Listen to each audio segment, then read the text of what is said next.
Bueno, vamos a ir arrancando mientras va entrando la gente. Vamos a hacer una pequeña introducción y después ya largamos con los casos.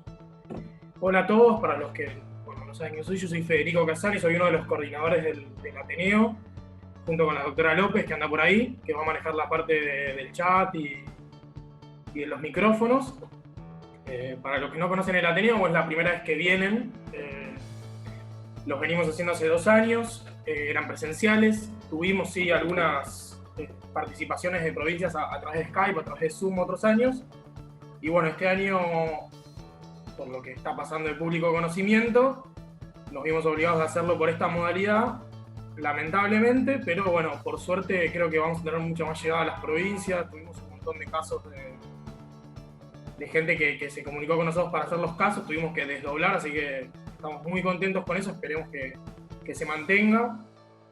Desde la asociación, nuestro objetivo con los Ateneos es, bueno, primero que la gente de las residencias a través de todo el país se conozcan, intercambiemos conocimiento, intercambiemos casos, hablemos algo interesante, los conozcamos las realidades en otros hospitales de otras provincias o que tienen otros recursos y cómo se manejan. Eso es lo más interesante, o sea, cómo resolvería un caso por ahí alguien acá en Capital y cómo lo resolvería alguien en provincia o en un hospital que no tienen acceso a un estudio, que sí lo tienen. Esa es la idea un poco, discutir y bueno, que nos enriquezcamos nosotros con todo eso y con el debate. Y obviamente también generar un ambiente seguro de práctica, de presentación. Esto no es el congreso, esto no es, obviamente que es todo lo formal que nosotros lo queremos hacer y de hecho estamos muy contentos con cómo se viene dando, pero somos todos residentes, eso quiero dejar claro y está abierto a preguntas, a que charlemos, a que nos equivoquemos y esa es un poco la idea, ¿sí? Así que no tengan problema en el chat, en lo que sea escribir, es la idea que no importa de qué año sean, si tienen una duda o algo lo compartamos todos y lo charlemos. Muy bien. En cuanto a la modalidad de presentación, para los que no estuvieron, es un caso, les damos 10 minutos y la modalidad es la típica modalidad de usted qué haría. Se plantean preguntas y ahora con la modalidad Zoom vamos a votar en vivo y presentar eso y bueno, y se va armando el debate, pregunta a pregunta y también el debate al final. Obviamente que sea online, es la primera vez que lo hacemos totalmente online, así que vamos a ver cómo eso se va desarrollando. Yo hice un pequeño video de cómo nos vamos a manejar, sobre todo con las preguntas. Ahí les voy a compartir mi pantalla.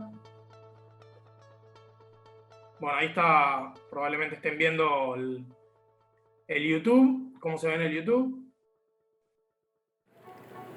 ¿Cómo hacer una pregunta o un aporte durante una presentación o en el debate posterior? Hay que levantar la mano y escribir en el chat. No importa el orden, pero es importante que hagan las dos cosas.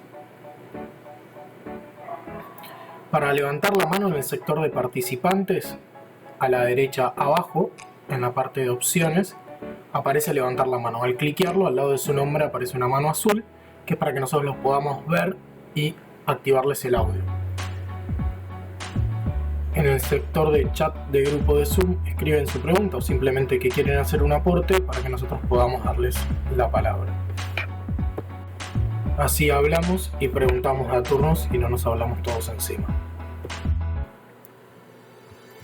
¿Cómo contestar las preguntas? Durante las exposiciones, los presentadores darán las opciones. Nosotros vamos a poner una ventana en la que se ven las mismas opciones, ustedes seleccionan las que les parece correcta y hacen clic en enviar. Daremos unos segundos para que todos terminen de contestar y después expondremos los resultados. Muchas gracias. Muy bien, lo que sí también en el chat pueden ir escribiendo lo que quieran, obviamente. La idea es que vayan escribiendo las preguntas y levanten. Lo de levantar la mano es importante porque al haber muchas personas se van hacia arriba de la parte de participantes para que nosotros le podamos habilitar nuevamente el micrófono. Bueno, y otra cosa también, la idea es que nos empiecen a contar de dónde son y quiénes están conectados. Tenemos 130 participantes ya, así que es un montón. El chat se va a guardar, nosotros vamos digamos, después a procesar todo eso, así que escriban de dónde son, de qué año son, o sea, de qué residencia, de qué provincia y de qué año son. Vamos a ir practicando con una votación, justamente de eso. Y si alguno tiene algún problema con contestarla, ya nos puede ir diciendo.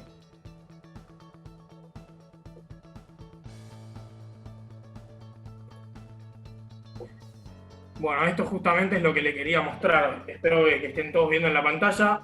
Somos todos residentes de primero, segundo, tercer año, cuarto y jefes 6%. O sea, somos todos residentes y digamos, de todos los años. Por eso, la idea es que compartamos todos y que acá no hay un profesor ni nada. Muy bien. Hoy tenemos 5 casos. Va a empezar el italiano, después el central de Mendoza, el naval, el colegiales, el sanatorio colegiales y después el Argerich. Vamos a dar 10 minutos para que hable cada uno y después más o menos entre 7 y 10 minutos para el debate. Son 20 minutos cada caso. Agus, si querés ir habilitando a Franco.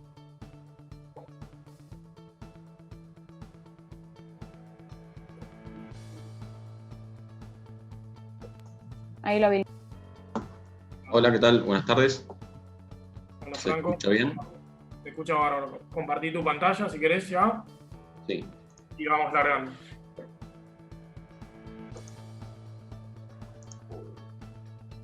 Bueno, ahí estamos, ¿no? Sí, perfecto. Bueno, buenas tardes. Mi nombre es Franco Corbata, soy residente de cirugía general del Hospital Italiano de Buenos Aires. Voy a presentar el siguiente caso clínico. Se trata de una paciente femenina de 44 años con antecedentes de síndrome de Peutz-Jeghers diagnosticado en la infancia y 2 laparotomías con resecciones intestinales también en la infancia y una internación reciente hace un mes en otro centro por oclusión intestinal, la cual no teníamos bien en claro lo que se le había realizado, porque no traía parte quirúrgico, pero sabemos que no le habían hecho una resección intestinal y solo habían devanado el intestino. Consulta, porque desde la semana posterior a la cirugía persiste con dolores tipo cólicos, de intensidad moderada, vómitos ocasionales. Al examen físico se encontraba estable, normocárdica, febril, el abdomen levemente distendido, doloroso a la palpación en forma generalizada, sin defensa ni reacción peritoneal. Le hacemos un laboratorio que no nos decía mucho, tenía una anemia microcítica hipocrómica que ya venía en estudio para esto, glóbulos blancos normales, la función renal normal y un láctico también normal de 1,6. No sé si alguien, antes de pasar a unas opciones, quiere aventurar algún diagnóstico o pedirían algún estudio.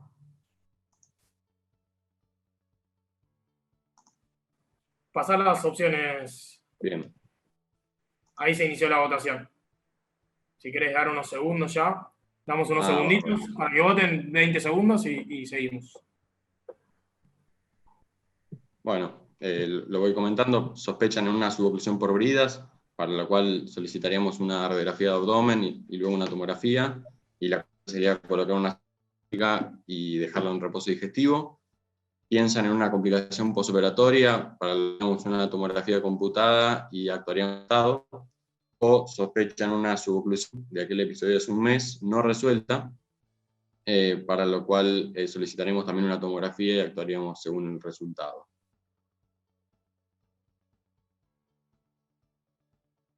Bueno, acá veo la mayoría votó, el 75% votó por la primera opción, una suboclusión por bridas.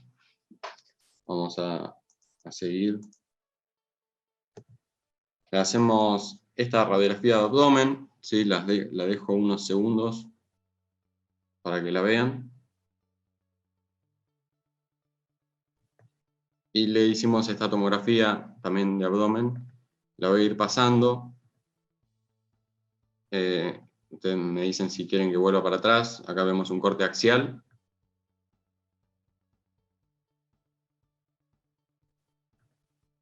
Y luego un corte coronal.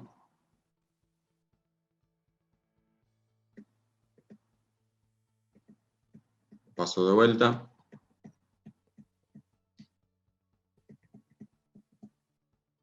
Bueno. Con la tomografía vista, podemos ahora arribar a algún diagnóstico. Piensan que es una suboclusión por bridas. Piensa que tiene una intuscepción intestinal. Piensan que además de intuscepción intestinal tiene un intestino corto, o piensan en una intuscepción intestinal de causa secundaria, con una cabeza de imaginación, con intestino corto. Bueno, ahí están votando. Viene bien parejito entre todos, así que ahora, si alguno quiere ir comentando, la tomo. Nos escribe en el chat y le damos la palabra. ¿Quieren la vuelvo a pasar? Dale, pasala de vuelta. Sí.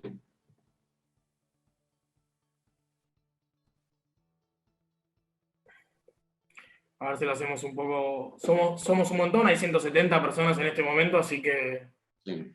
bueno, sin vergüenza alguno comentar y hablemos un poco, así abrimos un poco la charla.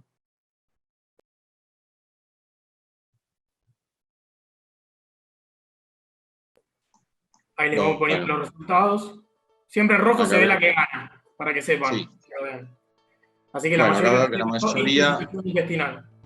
sí, están parejos todos, pero la mayoría eligió la última. O sea, sería una intuición secundaria a causa de una cabeza de imaginación, con además intestino corto. Bárbaro. Y en base a este diagnóstico que ustedes propusieron, ¿qué conducta tomarían? Colocaríamos una sonda nasogástrica y veríamos la evolución de la paciente. Piensan que sería una paciente candidata para una laparoscopía exploradora. Piensan que deberíamos resecar intestino, realizar una resección intestinal y entero anastomosis mediante laparotomía. Piensan que sería factible de realizar una reducción manual, que podría ser candidata a un tratamiento endoscópico o asociar, ¿sí?, un tratamiento endoscópico con reducción manual a través de una laparotomía. Bueno, ahí está la encuesta para que voten. Bien, ahí están votando. Te hago una preguntita. Vos no incluiste ninguna opción de laparoscopía. ¿Se planteó en algún momento abordarlo primero laparoscópico? Sí, o sea, acá tiene opción una laparoscopía exploradora, pero bueno, quiero esperar para comentar el desenlace.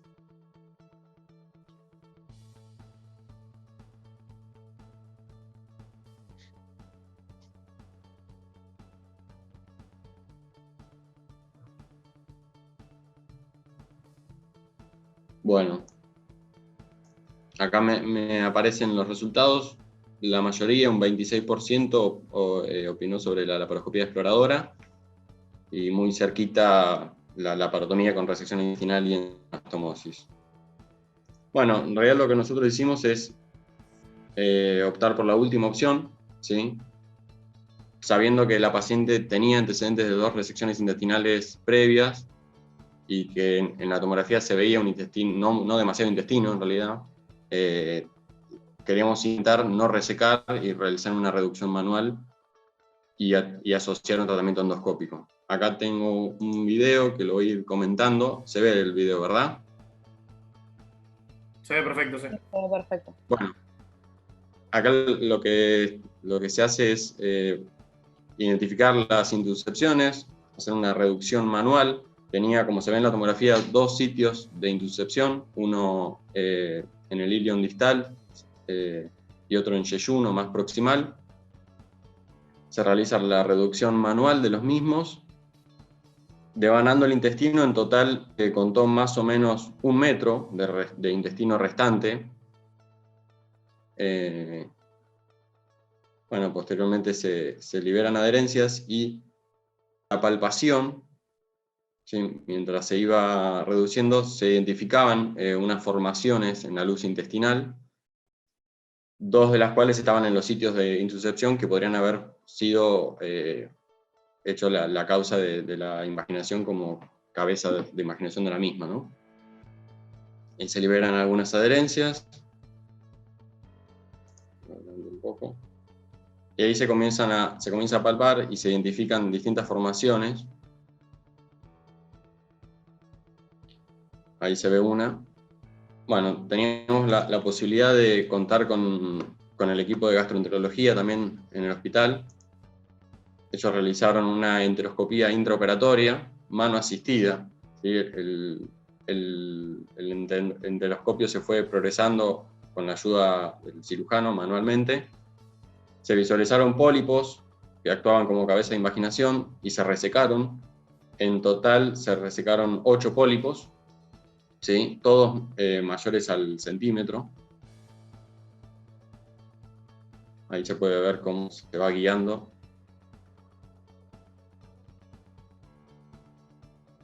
Bueno, la evolución de la paciente fue favorable.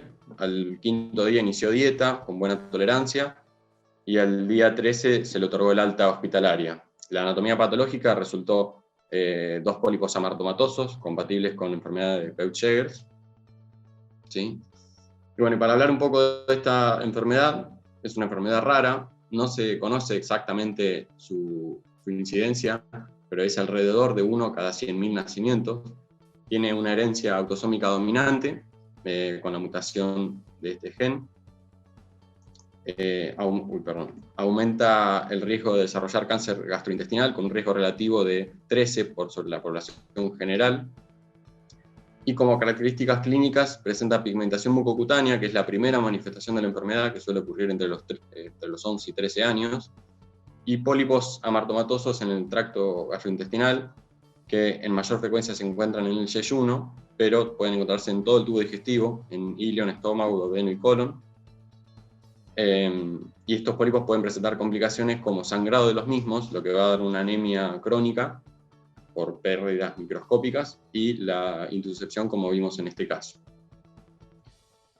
Hay un estudio este estudio que demuestra los porcentajes de intussuscepción evaluados por distintas causas en 3 grupos etarios y demuestra que la gran mayoría ocurren en la población pediátrica, es raro en la población adulta, y si uno discrimina por causa, va a ver que por síndrome de Peutz-Jeghers los casos de intussuscepción, la gran mayoría de los casos ocurre entre los 6 y 18 años, que son cuando aparecen las manifestaciones de la enfermedad, y en el paciente adulto, como es en este caso, es menor al 1%. Existen unos criterios diagnósticos propuestos por Giardello, de los cuales se debe tener 2 de los siguientes 3: la poliposis en el intestino delgado con la confirmación histopatológica de pólipos amartomatosos, antecedentes de historia familiar previa positiva, y las máculas pigmentadas en piel o mucosas. En los estudios que se le puede realizar, en el laboratorio vamos a ver una anemia microcítica hipocrómica, como decía antes. Los estudios de imagen nos van a servir para detectar los pólipos, que puede ser por tomografía, o una radiografía contrastada, o ecografía. Los estudios endoscópicos, como la endoscopía alta y la videocolonoscopía, va a ser útil para la toma de biopsia y confirmación del diagnóstico. Y en caso de transformación maligna a cáncer, va a ser útil el antígeno carcinoembrionario para la monitorización. Y también recordar que estos pacientes pueden debutar con complicaciones, tales como el sangrado o la intussuscepción, como en esta paciente. El tratamiento de las intussuscepciones, la mayoría de los autores acuerda que la vía de elección es la laparotomía, ¿sí? Porque va a permitir palpar las lesiones en caso de que uno por estudios de imágenes sospeche una cabeza de imaginación, es decir, una intussuscepción secundaria a algo. Y la pregunta está en si resecar o reducir, y esto tiene que ver con el sitio de intussuscepción primero.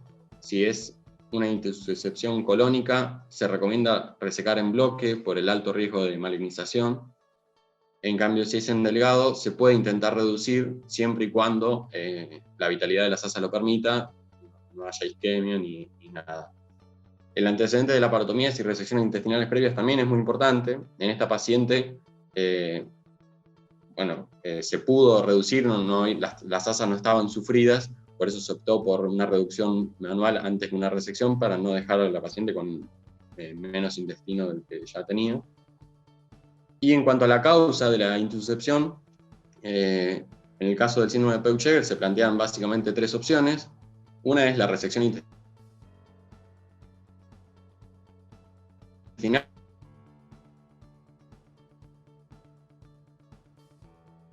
Los otros son tratamientos endoscópicos, una endoscopia intraoperatoria, que es el que es mano asistido, ¿sí? A través de una laparotomía, ¿no? Y permite resecar los pólipos y tratar la imaginación. Y el otro tratamiento endoscópico es la enteroscopía de doble balón, el cual consta de un endoscopio con 2 balones, uno distal y otro proximal, el cual permite acceder a segmentos distales de intestino sin la formación de bucles para resecar los pólipos. Algunas diferencias entre ambos: bueno, la enteroscopía intraoperatoria tiene como beneficio que es un procedimiento más rápido, porque al ser ayudado con la mano, permite que todos los pólipos sean removidos en un procedimiento. Estos pacientes suelen tener muchos pólipos. Y como desventaja tiene la necesidad de una laparotomía, con lo que eso conlleva, la posible formación de adherencia y la recuperación obviamente más lenta. En cambio, la enteroscopía de doble balón, si bien es menos invasivo y mejor tolerado por el paciente, generalmente para resecar gran cantidad de pólipos se requieren varios procedimientos, debido a que es un procedimiento más largo. Como conclusiones, entonces, debemos saber que, aunque esta patología es rara, se debe sospechar en aquellos pacientes que consultan por cuadros oclusivos que no terminan de resolver a repetición desde la infancia. En tal caso, intentar evitar resecciones intestinales extensas, porque estos pacientes terminan con síndrome de intestino corto como consecuencia de estas resecciones intestinales. Saber que la enteroscopía intraoperatoria mano asistida es una opción viable para este tipo de casos, pero teniendo en cuenta que, bueno, debe ser manejado por cirujanos endoscopistas con experiencia en el tema y tratado en centros de alta complejidad que dispongan de los métodos, de estos métodos diagnósticos y terapéuticos. Bueno, muchas gracias. No sé si alguien quiere comentar algo o tiene alguna duda. Excelente presentación, Franco. Clarísimo, se escuchó bien, se vio bárbaro. Por suerte, Bárbaro. muy bien. Si alguno tiene alguna pregunta o algo para comentar, bueno, la recibimos. Bueno, una de las preguntas fue si en el caso de la toma de decisión quirúrgica ya estaban avisados los gastroenterólogos, o sea, los endoscopistas, o fue una decisión del momento. No, sí, el caso se discutió con la gente de gastroenterología, y bueno, estaban disponibles en ese momento en el hospital y decidieron intentando reducir el intestino sin resecar, tratar la causa de la intusepción por vía endoscópica. Perfecto. Ahí Gustavo Nicolás nos quiere hacer una pregunta, así que le vamos a iniciar el audio. ¿Nicolás? Hola, sí, hola, buenas tardes, ¿cómo están? Yo soy jefe reciente de cirugía general del Hospital Italiano. Conozco el caso porque lo trabajamos con Franquito. Dos cosas. Por un lado, lo que se mencionó de hacer una laparoscopía inicialmente. Si uno tiene pensado hacer una enteroscopía, como era el caso de esta paciente, porque ya se sabía que tenía el síndrome de Peutz-Jeghers, no hacer la enteroscopía a través de una laparoscopía es realmente difícil, es muy complejo. O sea, una enteroscopía implica enhebrar el intestino manualmente. Es difícil ya, inclusive abierto, por vía laparoscópica es bastante más complejo. Con lo cual, por eso, la opción fue hacer una laparotomía de entrada. Y obviamente eso ya estaba hablado con los gastroenterólogos y es la mejor opción cuando uno cuenta con un endoscopista de guardia que lo puede venir a asistir. En el caso de no contar, quizá la mejor opción sea lo que le habían hecho a la chica un mes antes, que había sido solamente desinvaginar, intestino corto, y uno puede empeorar esa situación, ¿no? Buenísimo, muchas gracias, Franco, por la presentación del caso. Pasamos al próximo caso, el Hospital Central de Mendoza. Rafa, que andás por ahí. Agus, si querés ir habilitándole el micrófono y la pantalla. Sí, ahí estaban hablando en el chat también, disculpen, que Bien. si la endoscopía fue para definir la cabeza de intursección y si no hay endoscopio, también poder hacer las polipectomías a través de enterotomías. Creo que es lo que hablaron recién. O sea, Sí, al tener la posibilidad, se hace a través de la endoscopia. Exacto.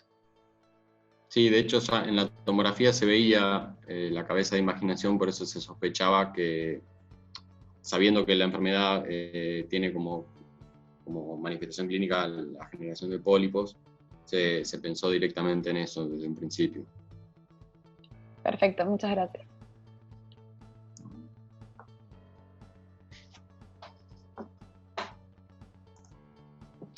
Hola, Fede. Hola Rafa, ¿cómo andás? Bueno, Muy bien. ¿Se escucha bien? ya se te ve en la pantalla, así que ya puedes arrancar si querés. Bueno, excelente. ¿Estamos bien con el audio? Bárbaro. Perfecto. Perfecto. Bueno, buenas tardes. Mi nombre es Rafael Sensi, soy residente de tercer año del Servicio de Cirugía General del Hospital Central de Mendoza. Y bueno, primero que nada agradecer a los chicos que están organizando el Ateneo Interresidentes por dejarnos participar. Empezando con la presentación de caso, vamos a hablar de un paciente de sexo masculino de 60 años de edad. Tenía como un antecedente quirúrgico, una colecistectomía convencional con una coledocotomía e instrumentación de la vía biliar con colocación de tubo de Kerr 60 días previos. No tenía otro antecedente de relevancia y el paciente es derivado a nuestro servicio de cirugía general para realizarle un tratamiento transfistular de una litiasis coledociana ¿me escuchan? Se te escucha levemente cortado, pero se te escucha.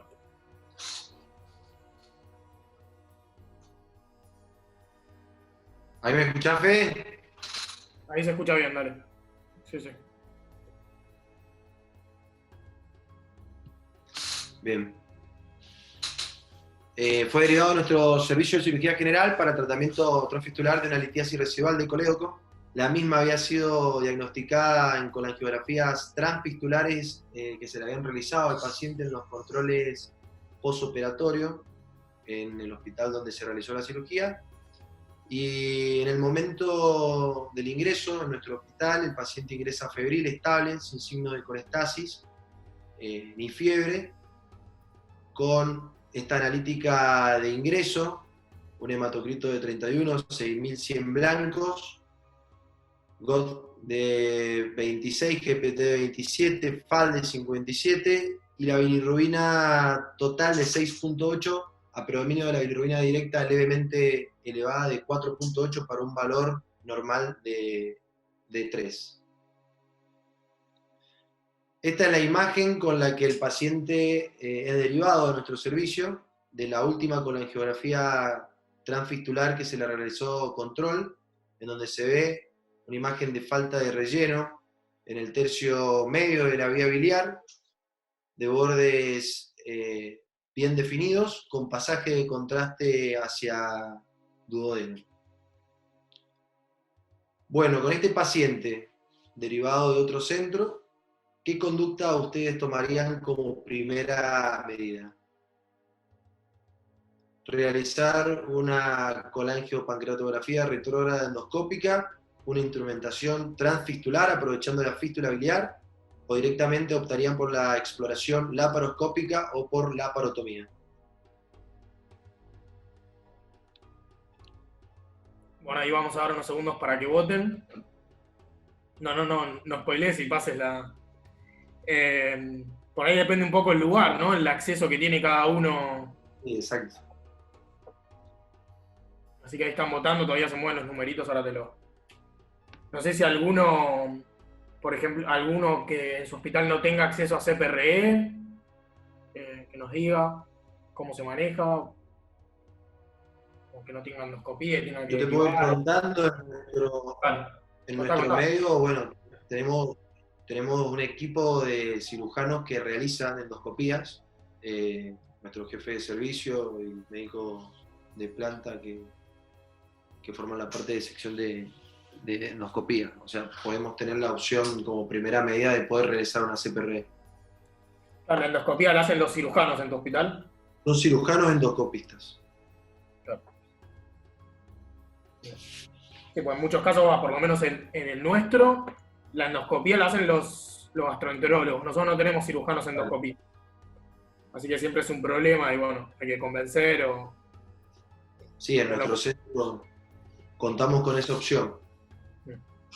Bueno, ahí votaron, la mayoría decidió CPR, el 51%, y la otra, y 40% transfistular. Perfecto. En este caso, nosotros también optamos por realizar la instrumentación transfistular, en donde, bueno, por medio de canastilla de Dormia se intentó reiteradas veces tratar de movilizar, de extraer esa imagen de falta de relleno del tercio medio de la vía biliar, y siendo imposible, como se puede observar en las dos imágenes, y dando por finalizado el procedimiento sin éxito. En la imagen de la izquierda pueden ver cómo está la canastilla de Dormia atravesando la imagen de falta de relleno, y en la imagen de la derecha cómo está bien contrastada la fístula, ¿no?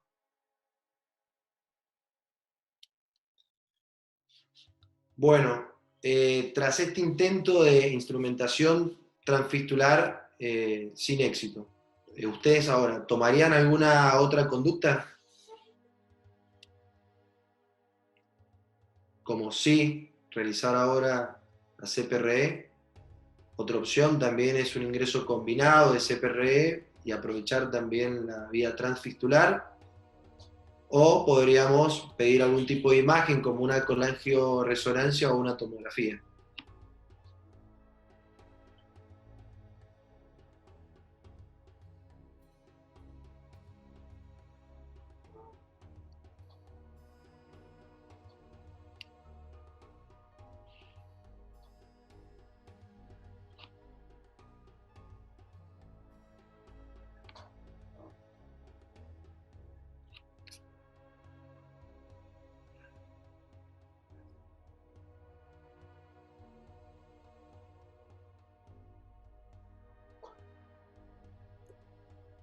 Perfecto.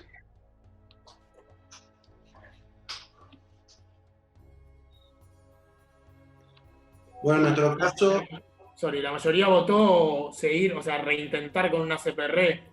exacto, No sé si uno quiera comentar algo de los que votó CPR nuevamente. No sé si hay alguna pregunta. ¿Seguimos? Por ahora no tenemos ninguna pregunta. Perfecto.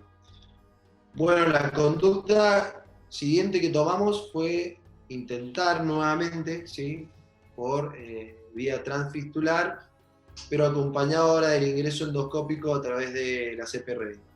Se instrumentó por vía endoscópica, por vía transfistular, y como ven nuevamente en las dos imágenes, persistía la imagen de falta de relleno en el tercio medio, siendo imposible movilizarla y mucho menos lograr la extracción de la misma. Se decide finalizar el procedimiento combinado, nuevamente sin éxito. Y ahora la pregunta que nos hicimos es, ¿qué hacemos? ¿Cómo seguimos después de estos dos intentos, ya sea uno transfistular y después combinado transfistular más el ingreso endoscópico?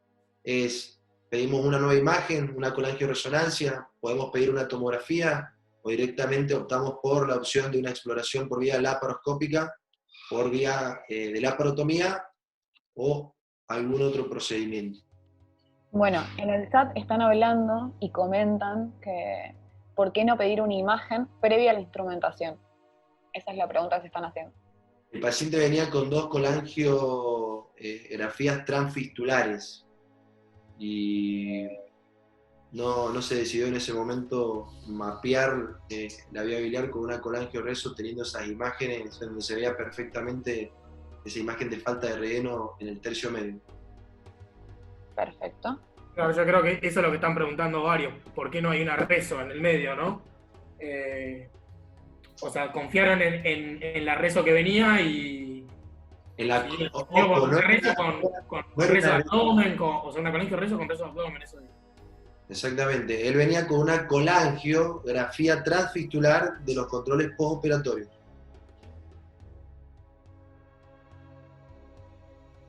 O sea, hasta ahora, o sea, vienen pensando que es una litiasis que no podía... Exactamente. Bien. Bueno, ahí estuvo la votación. La mayoría votó la exploración por vía laparoscópica.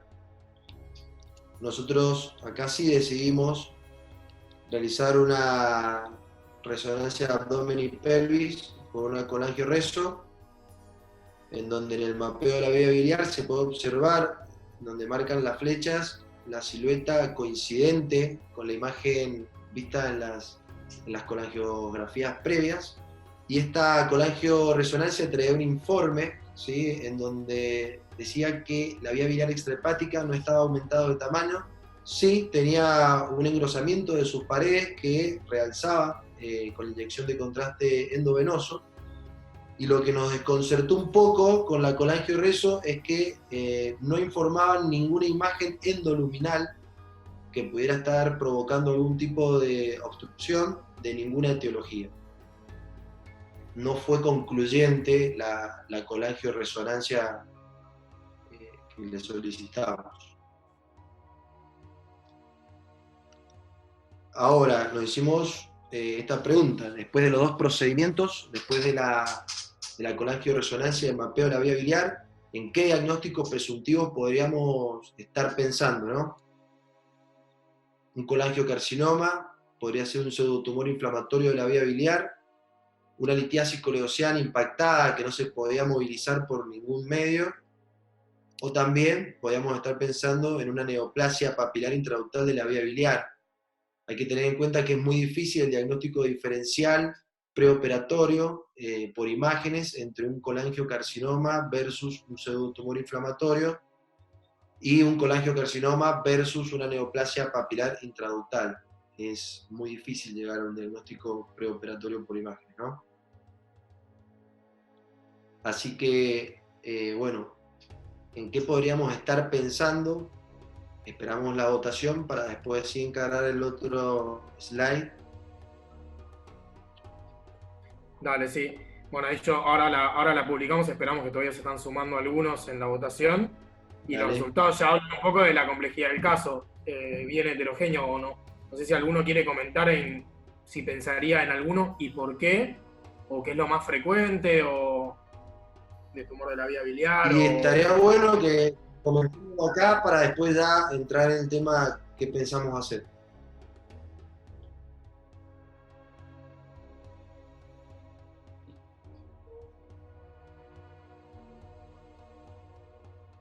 Ahí veo en el chat que hay varias preguntas. No sé si alguno quiere levantar la mano, así ya hablamos, o Agus quiere seleccionar alguna y mandarlo al frente. No tenemos problema.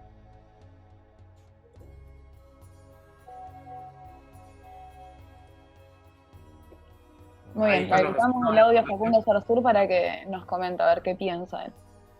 No, más o menos lo que veníamos comentando ahí en el chat, que algunos coincidían y otros no, que es medio errático cómo venía estudiado prequirúrgico el paciente. Yo entendí, por lo que entendí hasta acá, viene derivado ya operado, pero no quedó del todo claro lo que decía Sergio por ahí de por qué venía con el KER, qué había pasado en la primera cirugía, si tenía una colangiografía intraoperatoria de aquel entonces. Ya, te cuento un poquito del paciente. Se le realiza una colecistectomía convencional en otra provincia, en donde le hacen una colangiografía intraoperatoria y se ve la imagen de falta de relleno. Decidieron realizar una coledocotomía y una instrumentación en donde no pudieron, ¿sí?, extraer esa imagen que observaban y decidieron colocar el tubo de KER, dejar drenada la vía biliar y lo controlaron en el postoperatorio con las colangiografías transfistulares, la última que te mostré es del último control, y con esa colangiografía decidieron derivarlo a nuestro centro para el tratamiento, ¿no es cierto?, transfistular de la supuesta litiasis coledoceana, ¿no?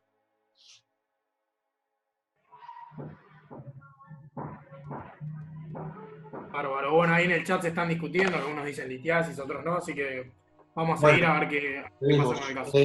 Disculpame, ¿cuál fue lo más votado? Fe.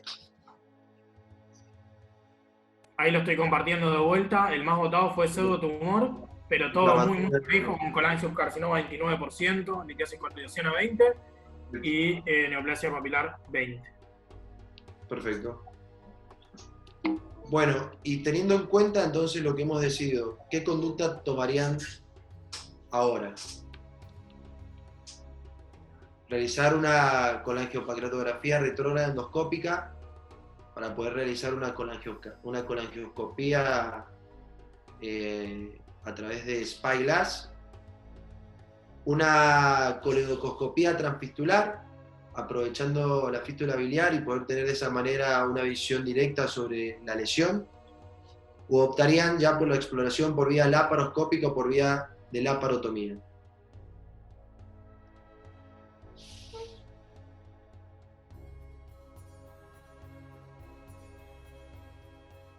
¿Ustedes tienen acceso al SpyGlass en el sanatorio, en el hospital? Ya, te cuento, nosotros tenemos el coledocoscopio, ¿sí? No tenemos el acceso para realizar una colangioscopía por vía endoscópica utilizando el SpyGlass, que sería la indicación en este tipo de lesión, con esta duda diagnóstica, en donde no hemos tenido una imagen concluyente con la colangioresonancia, que hemos podido llegar a un diagnóstico cercano, pero no contamos con SpyGlass. Bueno, ahí te compartí. eligieron perfecto, 30% versus 27% con la coledocoscopía transfistular. En nuestro medio, bueno, aprovechando que tenemos, ¿sí? La vía de acceso que era la fístula biliar, realizamos una coledocoscopía transfistular, y en donde se pudo observar esta imagen mediante el coledocoscopio, ¿sí? Una lesión de aspecto polipoide. Ahí se está reproduciendo el video, se ingresa con el coledocoscopio a través de la fístula, se progresa hasta el tercio medio, donde se puede observar la lesión fija unilateralmente a la pared de la vía biliar, ¿no? Sin una estenosis, que en el caso de que no hubiéramos tenido el acceso transfistular, esto en nuestro medio por lo menos, no pudiéramos haber llegado a este diagnóstico bajo visión directa de la lesión, por no contamos, ¿sí? con SpyGlass. Ahora, con este tipo de lesión, ¿sí? Un pólipo biliar, un pseudotumor inflamatorio de la vía biliar, ¿cuál es el tratamiento que ustedes indicarían? Resección por vía laparoscópica, por laparotomía, resección endoscópica o un ingreso combinado por vía endoscópica, más visualización directa transfistular por vía coledocoscópica.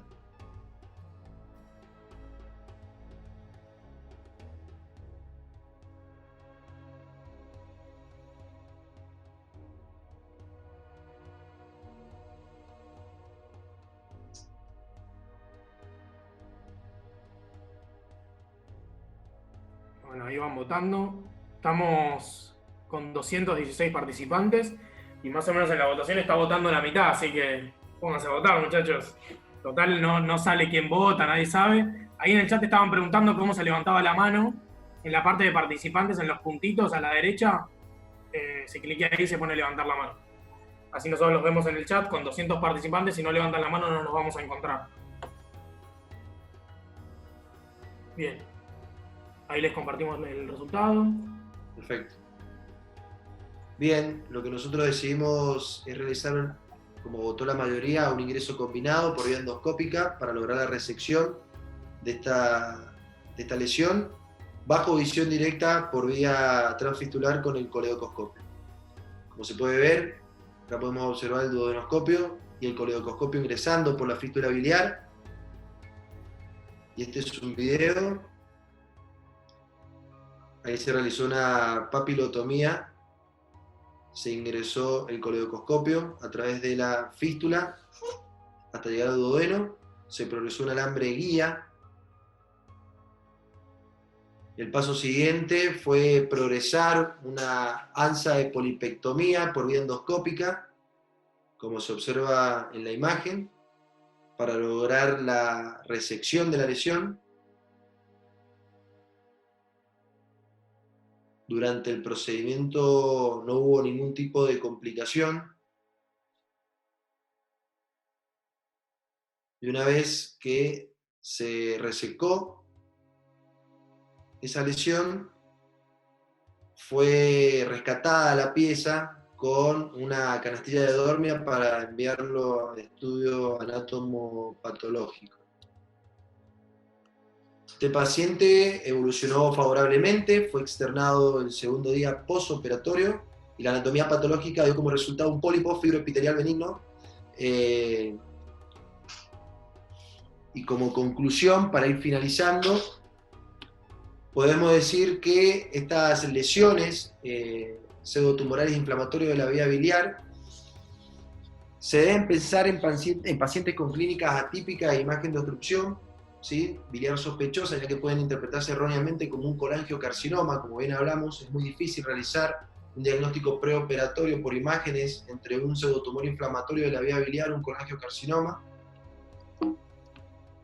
Tenemos que tener en cuenta que la etiología de los pseudotumores inflamatorios de la vía biliar, las hipótesis más importantes son los antecedentes infecciosos, ya sean infecciones bacterianas, parasitarias o virales. También se pueden causar por recurrentes episodios de colangitis aguda o secundarios a infección venosa portal y flebitis obliterante. La ictericia obstructiva, indolora, el dolor abdominal y las fiebres son hallazgos clínicos más comunes en estos tipos de pacientes con estas patologías.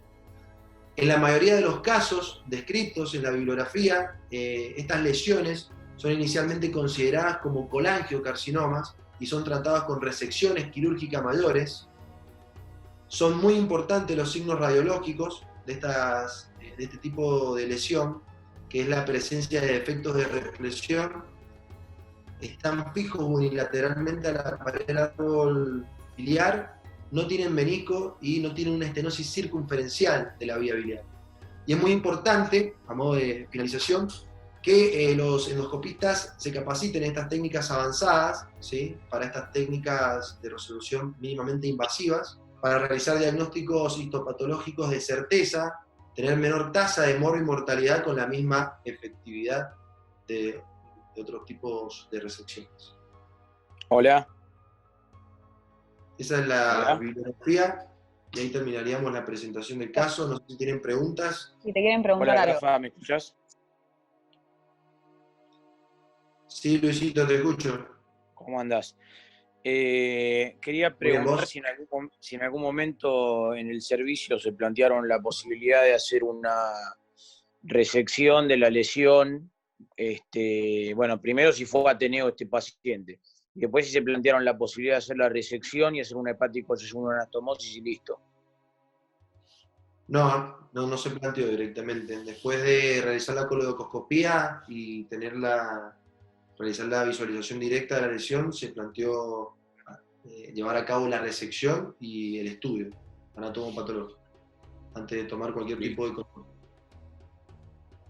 Bien. Muy bueno, Rafa, felicidades. Gracias, Luis.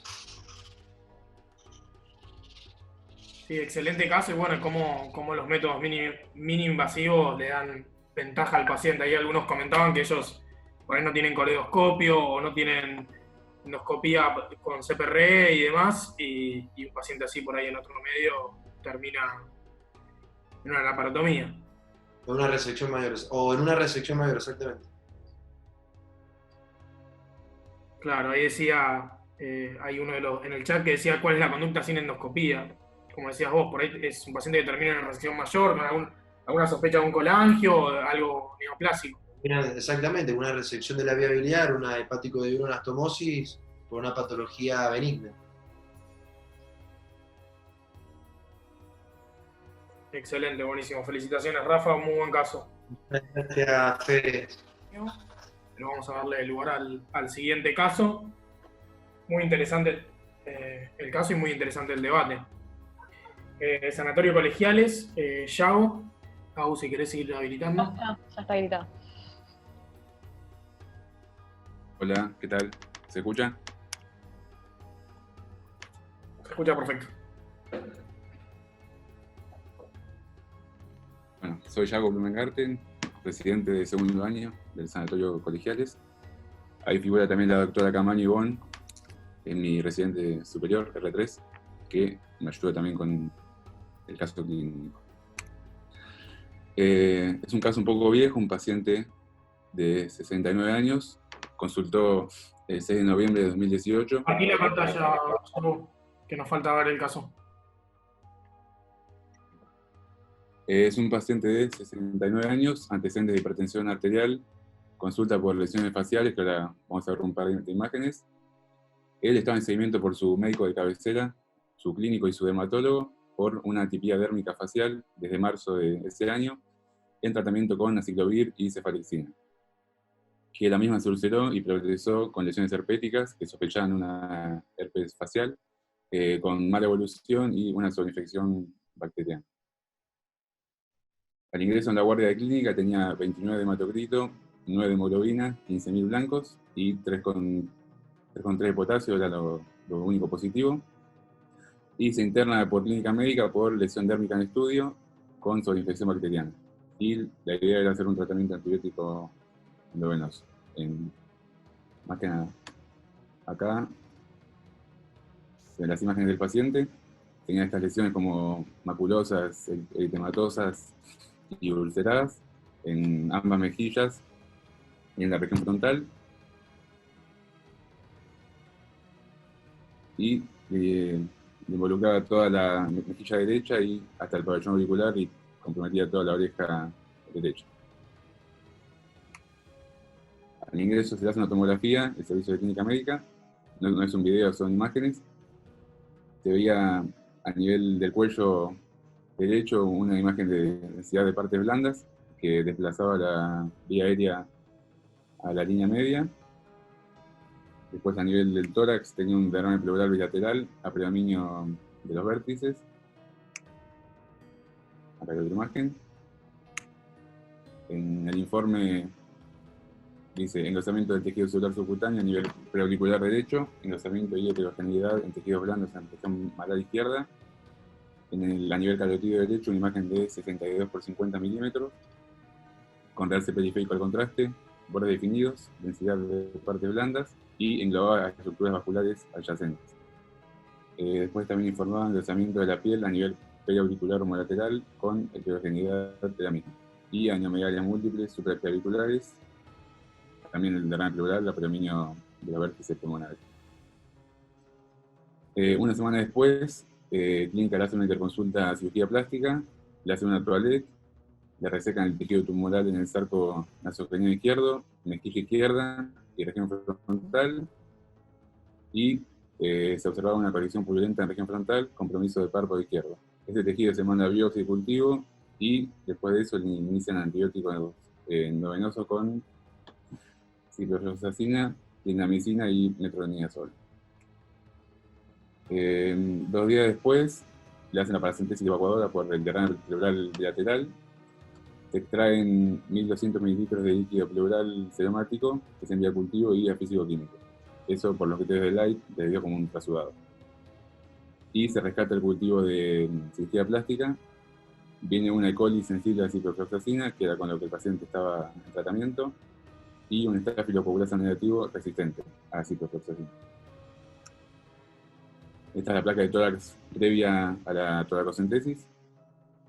Se ve el borramiento de los senos en ambos campos pulmonares y bastante líquido a predominio de las bases también.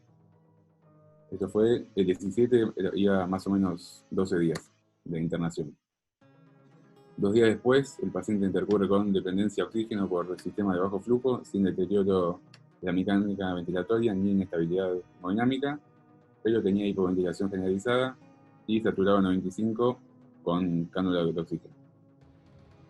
Le pide una tomografía de tórax, que se evidencia este derrame pleural, este neumotórax a predominio derecho, también tenía derrame pleural y enfisema subcutáneo derecho. Acá se ve mayor aumento del tamaño del neumotórax en ambos campos pulmonares. Entonces pregunta, ¿cuál podría haber sido la causa del neumotórax bilateral y qué conducta tomaría al respecto?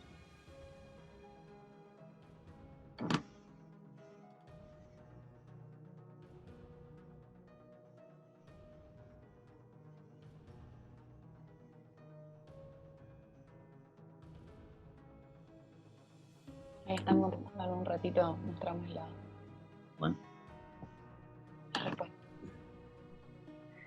Te hago una pregunta, la toracocentesis fue unilateral.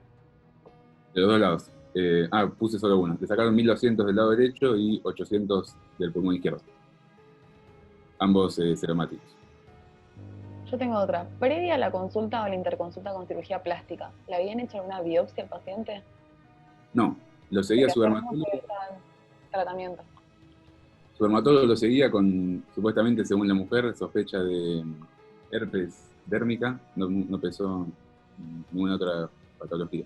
Estaba con Perfecto. tratamiento antibiótico nada más. Y aciclovir. Sin biopsia. Bueno, acá el 90% puso iatrogénico post-toracocentesis, avenamiento pleural bilateral. Entonces, Están preguntando si hicieron el test de Hassan. Jennifer. no, solamente le hicieron criterio de Light, según supe, la gente de clínica médica. Nada más.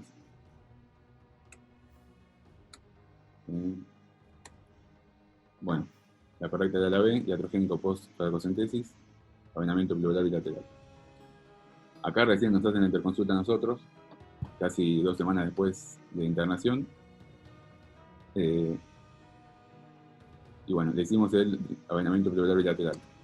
Esta es la placa post-drenaje. Se ven ambos tubos bien posicionados, con buena expansión de bases y ya no se ve borramiento de los senos en ambos campos pulmonares. Otra pregunta. Casi 5 días después del drenaje pleural, intercurre con proctorragia. ¿Qué conducta tomaría y a qué atribuiría la hemorragia digestiva baja?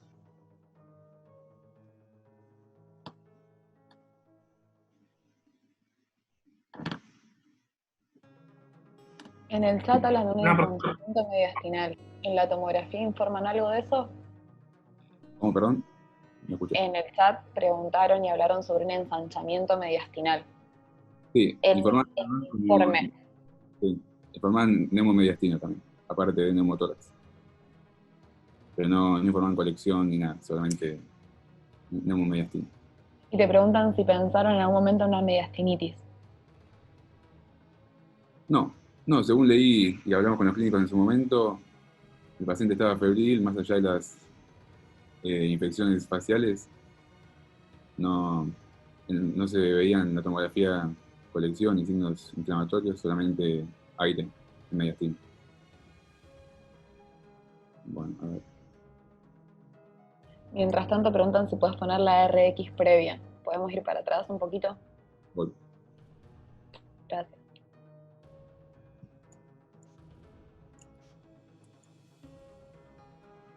Ahí está. Ahí. Se ve el botón aórtico un poco prominente, no parecería haber cardiomegalia, pero en mediastino no hay ninguna otra imagen para mí.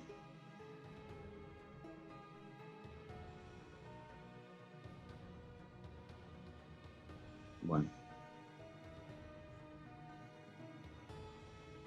¿Estaban los resultados o los borré?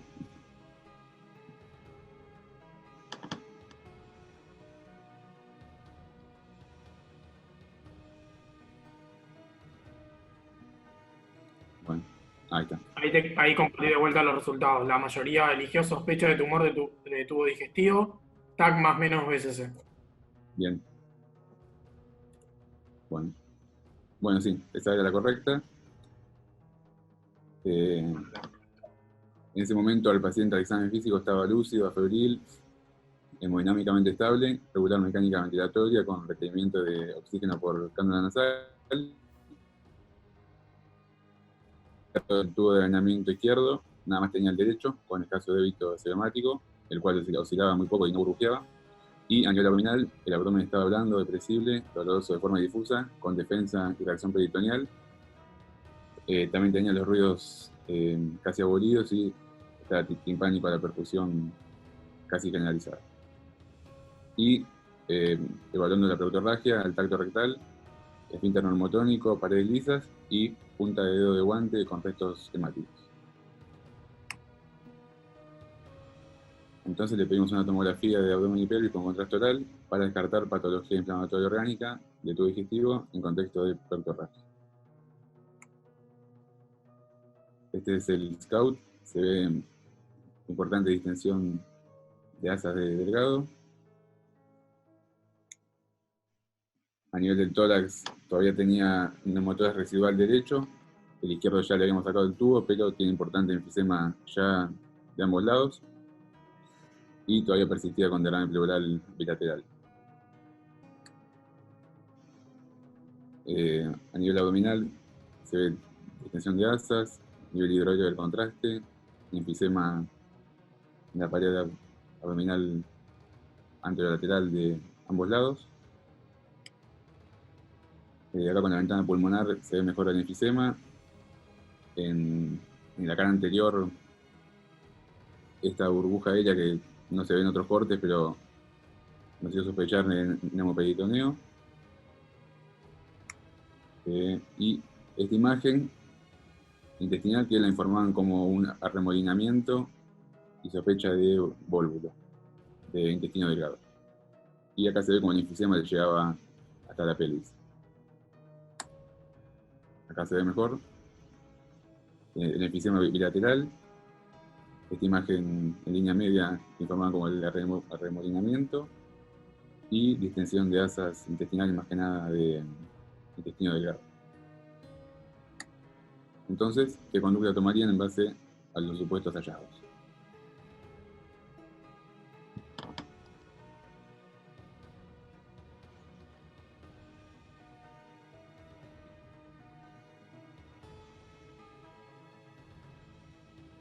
Preguntan si el tubo de avinamiento estaba en aspiración. No, lo ponemos en un frasco bitubulado. No sé si a eso se refiere. No estaba aspiración a la pared, digamos, no estaba en una aspiración positiva. Y yo creo que la duda ahí algunos ponen en el chat es ¿qué explica tanto enfisema subcutáneo? Sí, pensamos que llama muchísimo la atención en la imagen. Sí, quizás tenía alguna fenestra afuera, lo único que se me podía ocurrir, porque tenía bilateral, pero no se veía enfisema al examen físico, pero sí en la tomografía. Bueno, la opción A, bueno, ahí se está. ¿Podés volver a poner un segundo la tomografía? Porque hablan de unas lesiones en el hígado. Sí. Acá. Gracias. Sí. Las informaban como posibles granulomas inflamatorios. No parecían quistes y metástasis.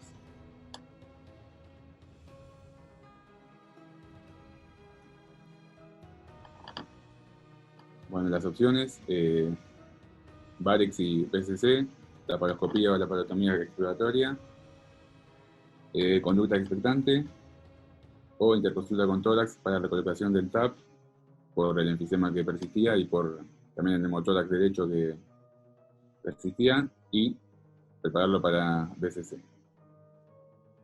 Como la mayoría votó, el 83%, laparoscopía o laparotomía exploratoria. Eso fue lo que hicimos. Tenía ese día 28 de hematocrito, 8,9 de hemoglobina, 18.000 blancos y un coagulograma normal. Acá puse un poco del protocolo. Abierta cavidad se encuentra líquido plasmático turbio fétido en cavidad, un plastrón subagudo en hilo distal. Se realiza el toma de muestra para cultivo, liberación dificultosa del plastrón subagudo, y encontramos una asa de intestino delgado distal a menos de 5 centímetros del ciego, perforada y necrosada. Se realizó una enterectomía, lavado, y por el cuadro clínico y la inestabilidad hemodinámica del paciente, se decidió dejar abdomen abierto y contenido, sin una anastomosis primaria ni nada. Caos intestinal suelto, digamos, y abdomen abierto y contenido. Acá hay imágenes. Más superior, no sé si ven mi cursor, pero se ve una asa isquémica casi necrótica, y más abajo en la más inferior con materia fecal, que acá se ve a mayor aumento. Un cambio de calibre también, el asa, la pared isquémica más negruzca, opaca, y se ve un poco de materia fecal como un signo de perforación intestinal. Acá, bueno, se ve ya bastante más materia fecal libre y una peritonitis fecal. ¿Me explicás de nuevo qué hicieron con los cabos? Sí, quedaron los 2 cabos sueltos con muñones sin realizar ninguna anastomosis. Estaba a 4 o 5 centímetros de la válvula ileocecal. No tengo foto de la pieza, no encontré, tampoco de los muñones, pero estas son apenas se abrió el abdomen, digamos.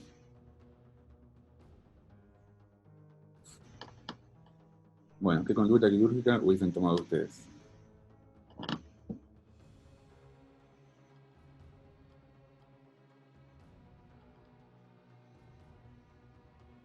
Andá leyéndolas y ahí las ponemos. Primero, la conducta realizada. Segundo, enterectomía más entero-anastomosis y cierre de cavidad.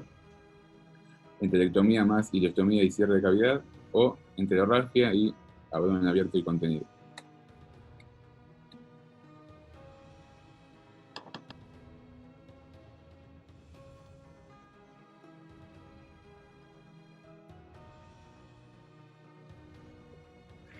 ¿Y se pensó en algún momento en ostomizarlo al paciente y dejarlo abierto, pero con las ostomías?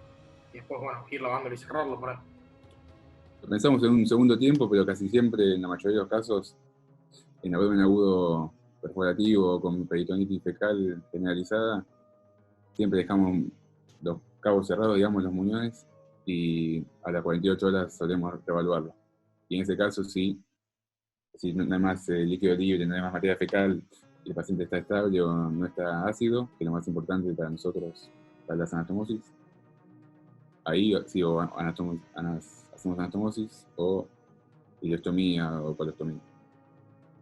Perdón, soy el jefe residente de colegiales. Agregando lo que comentaba Yago, en el sanatorio, más allá que una anastomosis no lo haríamos en un paciente ácido, isquémico y demás, cuando realizamos un abierto contenido en el cual vemos que las asas intestinales o crónicas están sufridas y sabemos que al paciente lo vamos a volver a lavar en 24 o 48 horas, decidimos generalmente dejarlas con un muñón a cabo proximal y distal, abandonados en cavidad, a fin de a las 48 horas reevaluar cómo están sus muñones, porque muchas veces esos muñones están sufridos y hacen una isquemia posterior y hay que hacer una reenterectomía o recolectomía cementaria a futuro, con lo cual en el contexto en el cual el paciente lo dejamos con una abierto de contenido para reevaluar 48 horas, en general cuando lo sufrido es el asa intestinal, decidimos dejar un muñón abandonado en cavidad para reevaluar el muñón, la vitalidad a las 48 horas.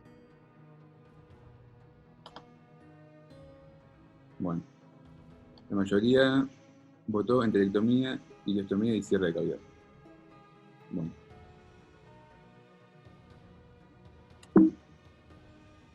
Bueno, en el postoperatorio inmediato el paciente pasa a UTI, tenía 24 hematocritos, 17.000 blancos, la función renal un poco alterada y el estado base 7,22 de pH, 172 de oxígeno, 24,8 de PCO2, 14 de bicarbonato, menos 12 de exceso de base, saturado 97 y 6,3 de láctico.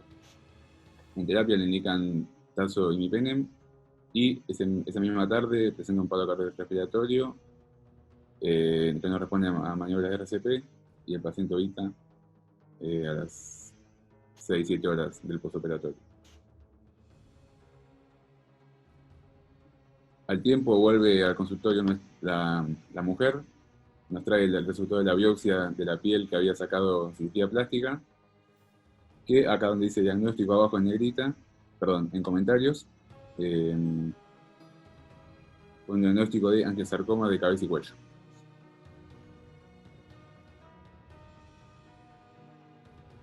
La biopsia de lisa de hilo distal que sacamos nosotros, también el diagnóstico, informaban una neoplasia maligna compatible con angiosarcoma. Entonces, como conclusión, este caso fue un abdomen agudo perforativo por metástasis intestinal de angiosarcoma facial, o eso pensamos.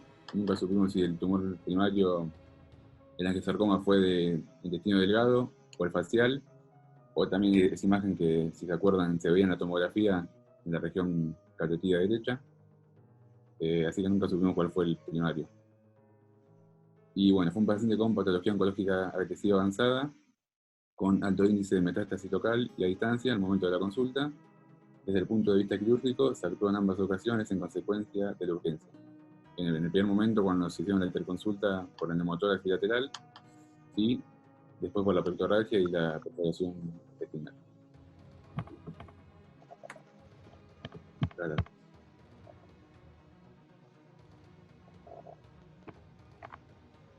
Bueno, muchas gracias, muy interesante el caso. No sé si alguno quiere hacer alguna pregunta o algún comentario.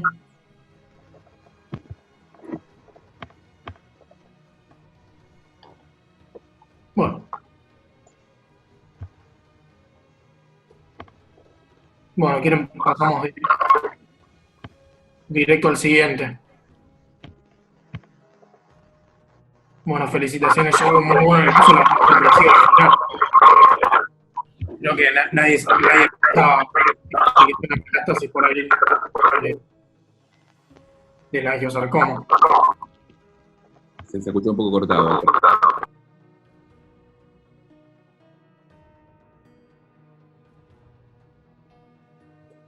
Bueno, ¿tenemos alguna pregunta, Aus, que quedó ahí del chat? No, pregunta. No, estuvo muy bien el caso y bueno, nada, comentarios. Estaban hablando de que si no pensaron en un tumor cervical y el enfisema, si tenía algún tipo de relación con el tumor. No, en un primer momento no, porque en la primera tomografía no se vio enfisema ni neumotórax, así que lo relacionamos más con el neumotórax y con la colocación de los tubos de venamiento. O sea, pensaron exactamente que era iatrogénico, ¿no? Sí, seguramente sí. Perfecto. Martín. A ver. Sí, también cabe aclarar que en sanatorio colegiales a lo mejor tenemos una dinámica de trabajo diferente, en la cual el servicio de cirugía torácica y el servicio de cirugía de cabeza y cuello es independiente, con jefes independientes del servicio de cirugía general, con lo cual, si bien siempre intentamos colaborar con ellos, con Tora más que nada, para colocar los tubos, tratar a los pacientes y demás, son servicios independientes, al igual que cirugía plástica, con lo cual tienen sus jefes, sus protocolos, y muchas veces escapamos a patología de ellos.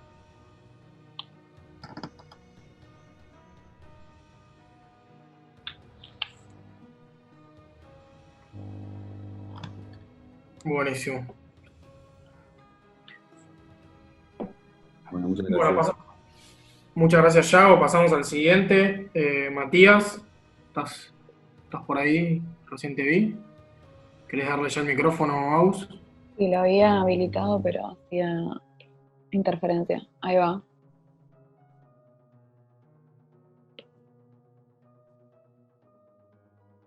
Hola, ¿me escuchás? Ahora sí. Sí, te escuchamos. Puedo compartir. ¿Se ve ahí?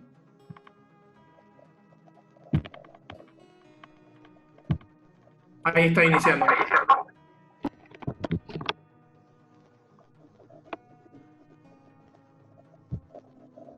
¿Se ve bien? Se ve perfecto, ya. Perfecto. Ya puedes iniciar. Bueno, perfecto. Yo soy Matías Mosexú, soy residente del Servicio de Cirugía General de la Argerich. A ver si pasa.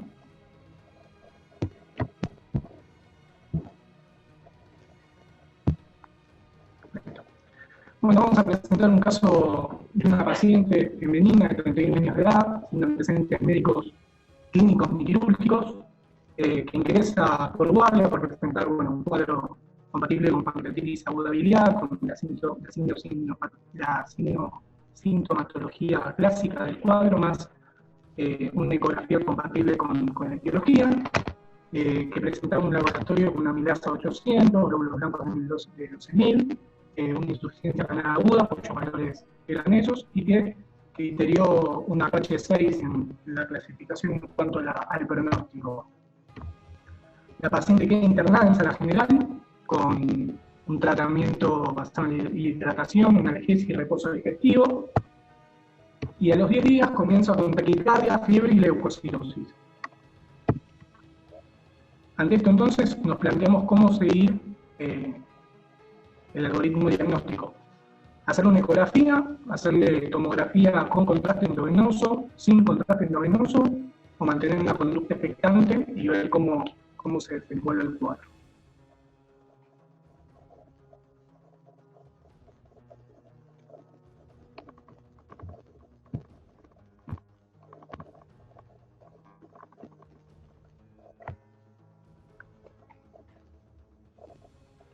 El tiempo de evolución está en el chat.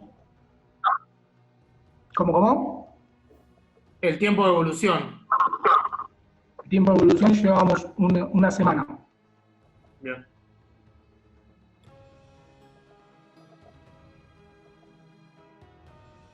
Perfecto, bueno, decidieron tomografía con contraste endovenoso y coincide con lo que nosotros decidimos.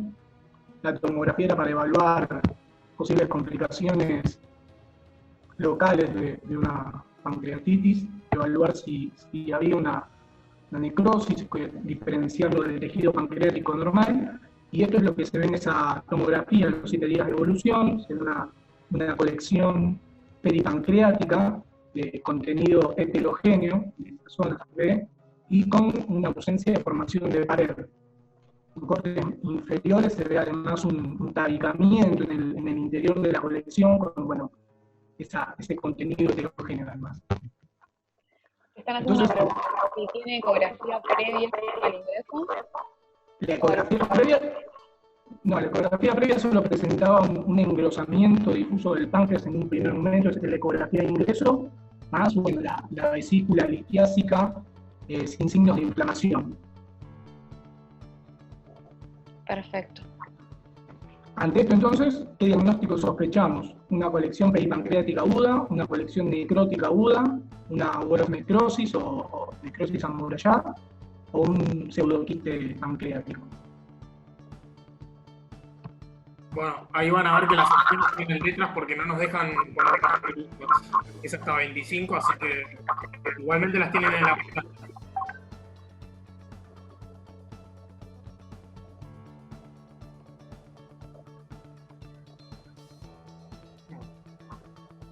Creo que termine.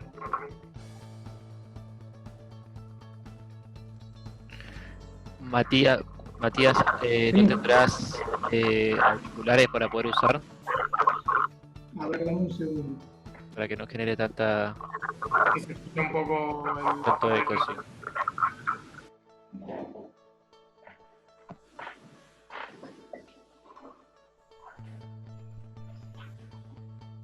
No tengo. ¿Se escucha muy mal? Por ahí si puedes bajar un poquito el audio tuyo. Agarrame un segundo.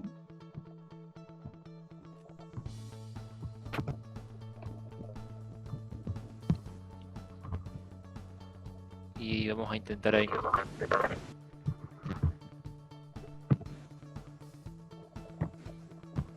Ahí. ¿Mejor? Un poco mejor, sí.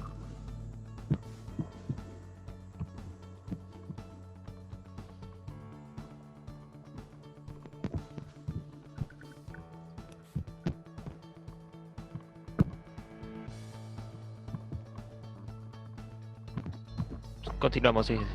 Bueno, habían elegido colección necrótica aguda, que bueno, también coincidíamos en el diagnóstico.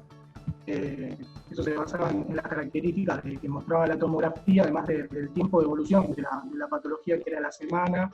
Ya al basarnos en wall of necrosis o pseudoquiste pancreático, estamos hablando de pasar las 4 semanas, ¿no? Bueno, ¿qué conducta optamos ante esta colección? Poner un drenaje percutáneo, antibiótico, terapia y tratamiento tardío de la complicación local, cirugía o punción y tratamiento antibiótico de acuerdo al resultado. Bueno, ahí están votando.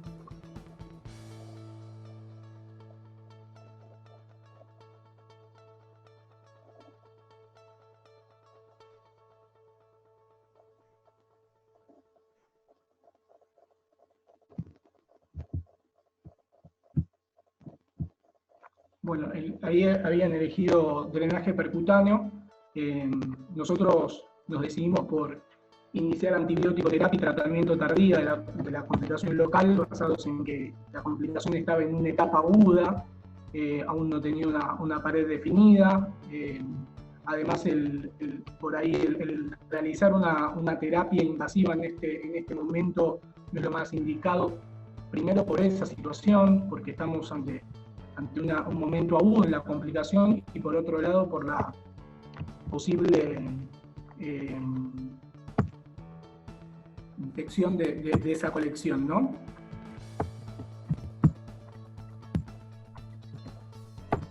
Preguntan cómo estaba el estado del paciente hasta el momento. La paciente hasta el momento se mantenía febril, sí había levantado glóbulos blancos, o sea, tenía leucocitosis, que era lo que poníamos antes.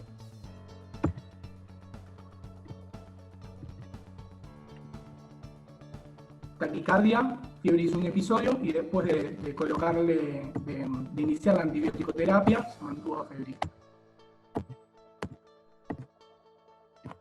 ¿Qué es esto lo que ponemos acá? Se mantuvo estable, febril, con una frecuencia cardíaca un poco elevada, y se mantuvo sin falla de órganos en ese primer momento.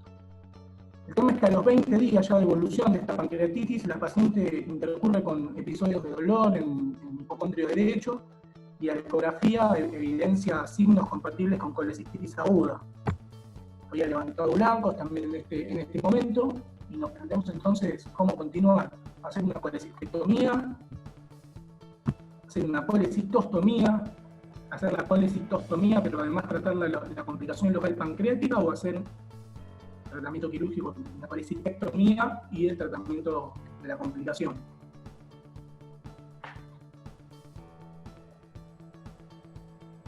Veo que no pensaron en una conducta expectante, o por lo menos no lo pusiste en las opciones. El tema es que se mantuvo el tratamiento expectante o sea, es que lo que nos planteó a nosotros la decisión de tomar conducta fue que la paciente tuvo fiebre, tuvo ascenso en los glóbulos blancos, y se mantuvo además con esa taquicardia.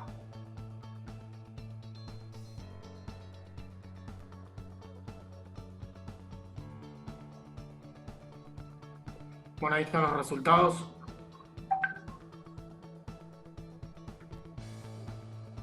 No se ve computar. La mayoría opta por no hacer la colecistectomía Y tratar la complicación local pancreática. Nosotros decidimos hacer la colecistostomía, y lo mismo que hablábamos antes, darle un poco más tiempo a esa complicación local pancreática para luego tratarla posteriormente, una vez más desarrollada, ¿no? Una vez desarrollada la pared, como indican diferentes guías. Entonces decidimos realizar la colecistostomía. La paciente evolucionó estable, disminuyendo la inflamación vesicular, disminuyendo los blancos y mejorando en su sintomatología. Hacemos una tomografía de control entonces a la 4ª semana de evolución. Te corto un segundo. Preguntan cuáles fueron los criterios para diagnosticar la colecistitis aguda. ¿Por qué la diagnosticaron?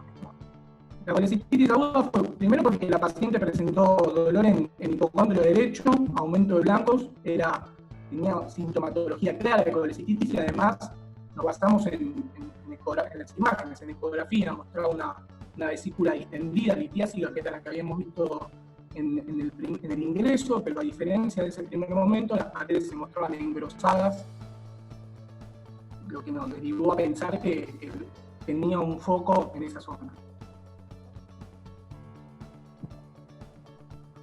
Bueno, esta es la tomografía control de la 4ª semana, en la cual se ve la colección heterogénea que se veía.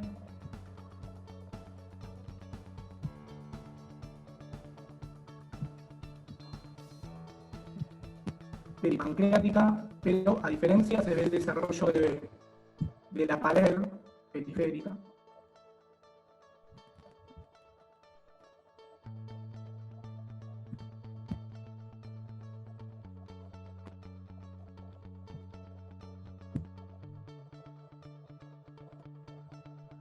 Esta es la pared, la periferia de la colección.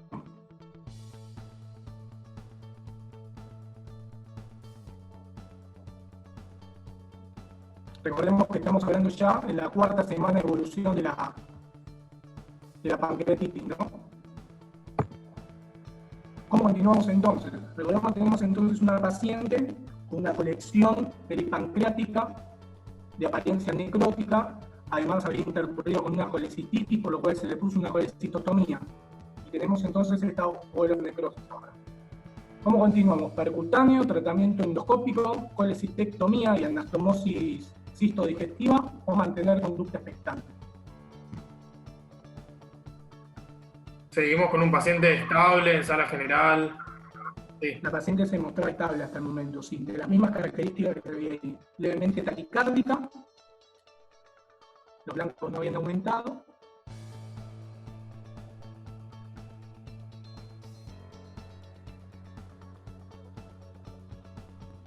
Pero una gran colección de apariencia necrótica, ¿no?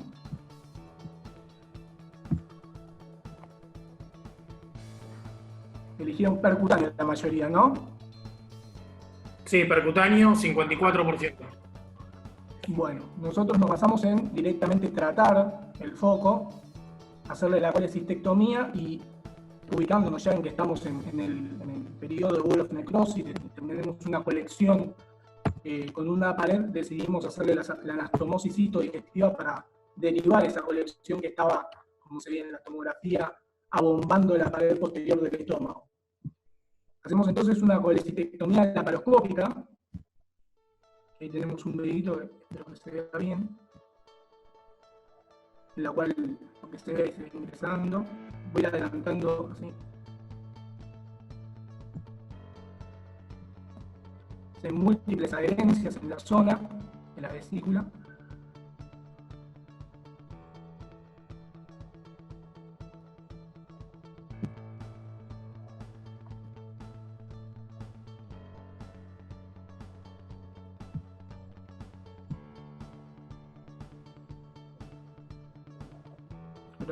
Hacer una visión crítica de seguridad, una cisticotomía parcial, hacemos ahí estamos haciendo la cisticotomía, y hacemos una colangiografía intraoperatoria, en la cual se ve completo el árbol biliar, no se ven imágenes negativas en su interior, no se evidencian fugas, una colangiografía que no muestra particularidades, por lo cual se realiza se finaliza la colecistectomía laparoscópica.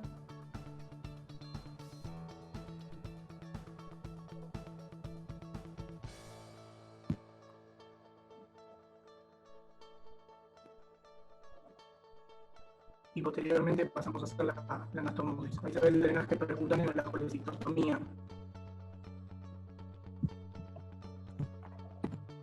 Bueno, posteriormente entonces en esa misma intervención hacemos por abierta la citogastroanastomosis, que nos valemos haciéndola de una gastrotomía, ingresando por la pared anterior del estómago, pulsamos la pared posterior para localizar la colección posterior, evidenciamos el dentro de la zona y realizamos entonces la anastomosis entre la colección entre la Wall of Necrosis y el estómago. Una vez desarrollada la anastomosis, hacemos un control laparoscópico de esa colección.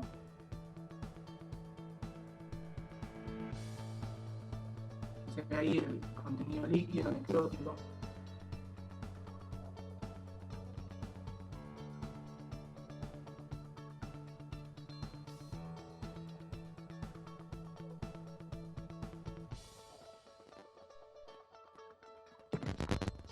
Perfecto. Y le hacemos una tomografía controlada la semana de la cirugía. Estamos en la 5ª semana de la evolución de su patología. Vemos entonces la disminución de la colección, pero que queda una pequeña colección residual a nivel de la cola del páncreas. El paciente se mantiene estable, pero con esta colección. ¿Qué hacemos entonces ahora? Ponemos un drenaje percutáneo en esa colección residual, hacemos un drenaje endoscópico, mantenemos una conducta expectante o pasamos a realizar una microsectomía quirúrgica.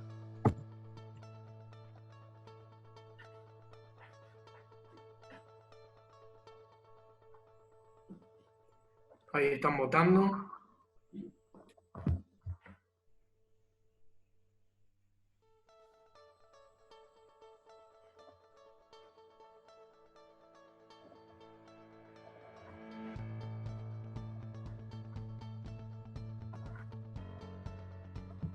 Ahí tenés el resultado, la mayoría haría drenaje percutáneo. Perdón. Perfecto, coincidimos. Nosotros hicimos lo mismo, le colocamos un drenaje percutáneo en la colección residual. Acá se ve un pequeño video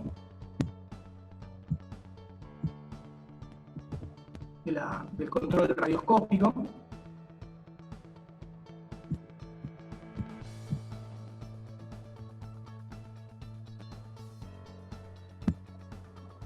Andando medio, pero lo interesante era que progresamos la cuerda, a través de un gaussino instilamos contraste, ahí vemos la cuerda, y se ve por un lado la conexión y por otro lado la conexión hacia el estómago, ¿no? Ahí se ve bien. La conexión en la zona, la anastomosis en esta zona y el estómago evidenciándose. Bueno, 2 semanas después le realizamos una tomografía para ver el control del drenaje percutáneo y tenemos una disminución de la colección de la cola pancreática, pero queda un pequeño residuo de colección también en la zona. A ver si se ve bien. Se ve el drenaje y en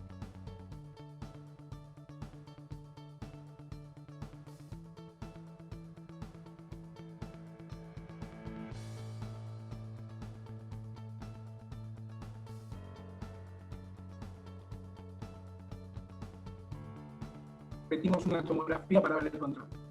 En esta tomografía directamente se ve ausencia de colección.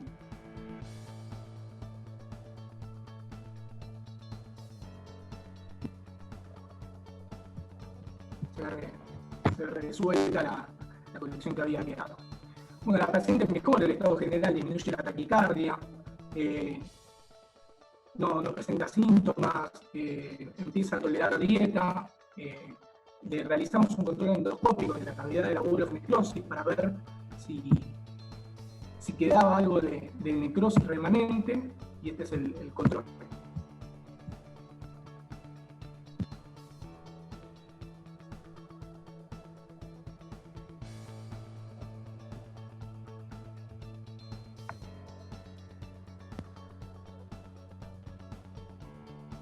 No sé, la comunicación del estómago con la cavidad, vemos ausencia de necrosis de líquido y vemos ahí la presencia del drenaje percutáneo de uno de los drenajes que había quedado a la colección.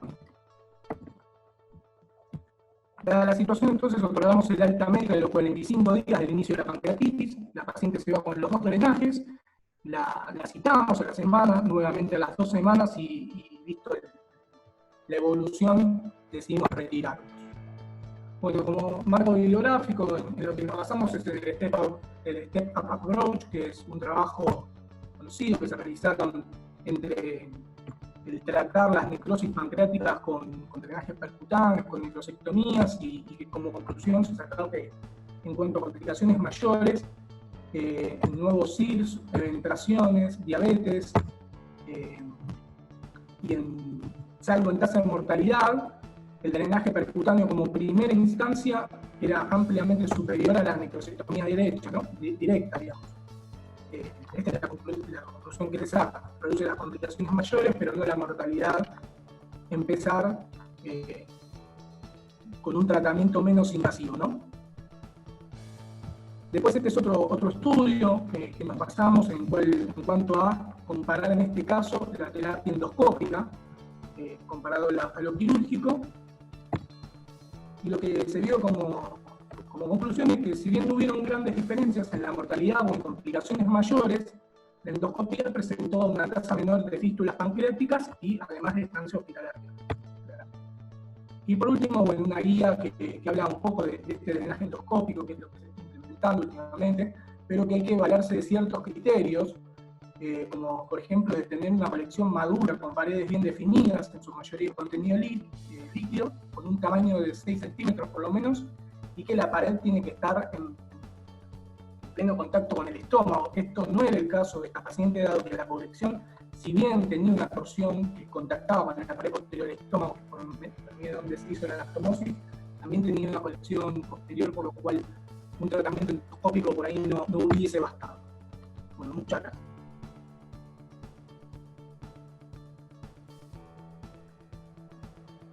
Excelente presentación, Matías.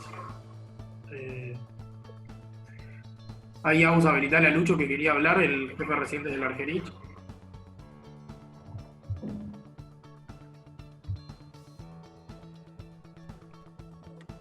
¿Qué tal? ¿Cómo andan? Soy Luciano, el jefe residente del Argerich, como dijo Fede. Quería aclararles unas cositas respecto a las preguntas que fueron surgiendo durante el caso y mostrarle un poco algunos videos que se vieron un poco mal en la presentación. ¿Se me está viendo a mí ahora? Lo que yo les quería decir es que el tratamiento de las complicaciones locales de la pancreatitis depende mucho del día de evolución. Seguimos viendo la pantalla de Matías. Si lo querés mostrar tu pantalla. Hay que dejar de compartir para que pueda compartir Luciano la pantalla.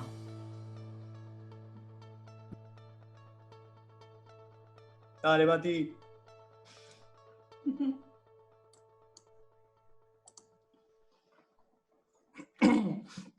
Bueno, como les decía, el tratamiento de las complicaciones locales de la pancreatitis depende del tiempo. Es a eso a lo que llevamos con las preguntas. Mientras espero que pueda compartir la pantalla, les voy diciendo que en un principio, en la primera tomografía, a ver ahí si puedo compartir. Bien.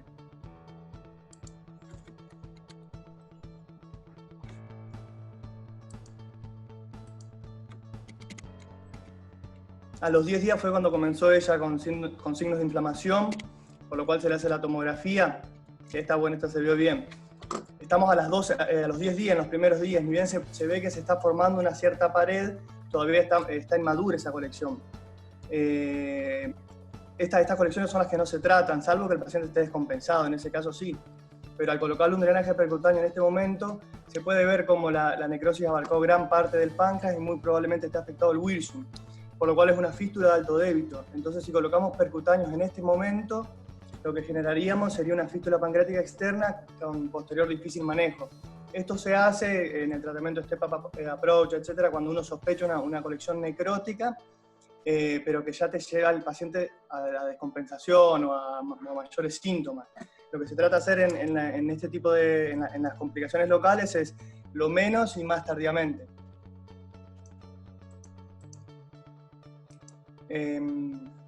La definición, bueno, eso sí es una colección necrótica aguda por el tiempo. En las primeras 4 semanas estamos hablando de las complicaciones agudas, que son la colección peripancreática aguda, que te puede llevar a un pseudoquiste pancreático, y una colección necrótica que te puede llevar al WOM.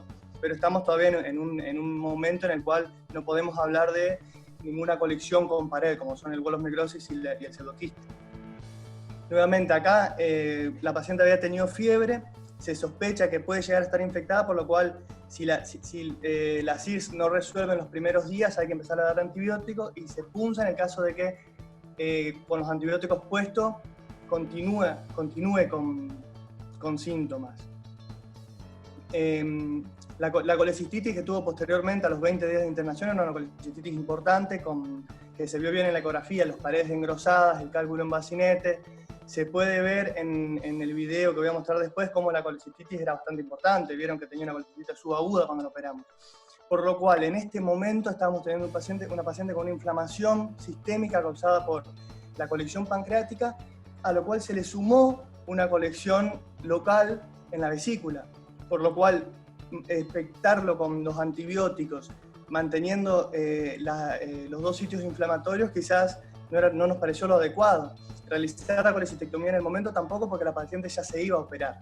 Entonces, para temporizar y disminuir la inflamación, lo que se decidió fue una colecistostomía.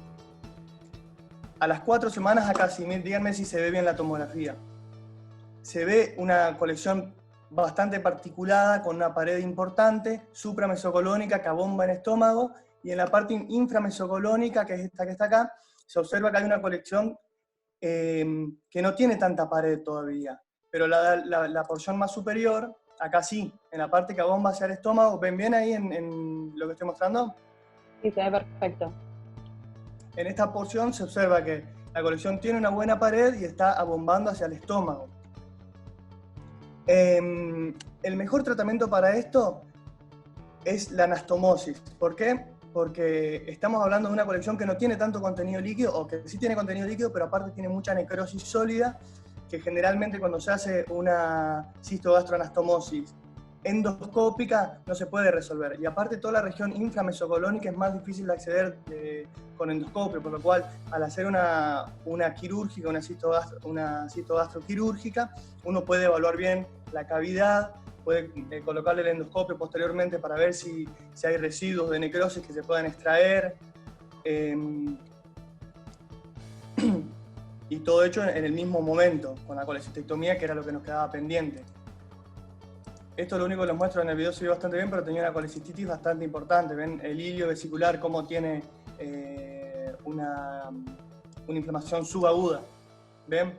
Era una colecistitis importante, ¿no? Es que podríamos haber sospechado que la segunda inflamación que tuvo era por la necrosis pancreática y no por la vesícula.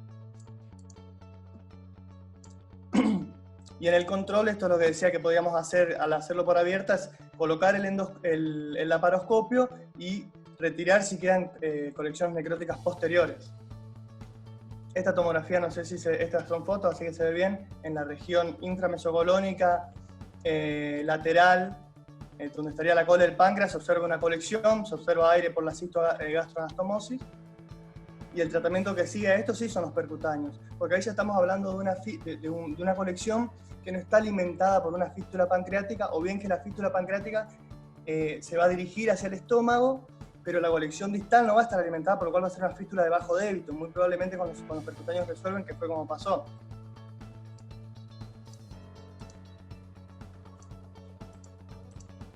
Acá se observa bien que está la colección pancreática, la cistogastroanastomosis y el estómago. Ahí por último... ¿Perdón? Acá ahí te quieren ir preguntando del tema de percu. Sí, díganme. Ahí Juan ya te habilité. Gracias. Más o menos lo que venían preguntando en el chat, por ahí pasarlo limpio. Por ahí haber sido un poquito más agresivo con el drenaje percutáneo de entrada. De hecho, bueno, los algoritmos dicen que dentro de las 4 semanas, lo que vos planteás de la fístula pancreática y la irrupción del Wirsung puede ser un problema, pero sin embargo, si el paciente sigue coleccionando, inicialmente es mejor el drenaje percutáneo, ya pasadas las 4 semanas, y cuando vos considerás que esto es un one, por ahí el step up diría que uno tiene que ir a un BARD, a un drenaje, digamos, una necrosectomía retroperitoneal o una transluminal por el estómago, no a un abordaje laparoscópico que ya se demostró que tiene más complicaciones. Vos lo planteás como la vía de elección, pero no estoy de acuerdo que sea lo que dice la bibliografía. Y la Colelab me pareció que digamos que no era de ninguna manera el problema del paciente. No sé si lo hubiese sacado de la vesícula en el mismo momento, ya como pusieron vesícula, creo que ya no era un problema, era un problema para otro momento del paciente, me parece. No sé qué pensás, para que te puedas explayar un poco.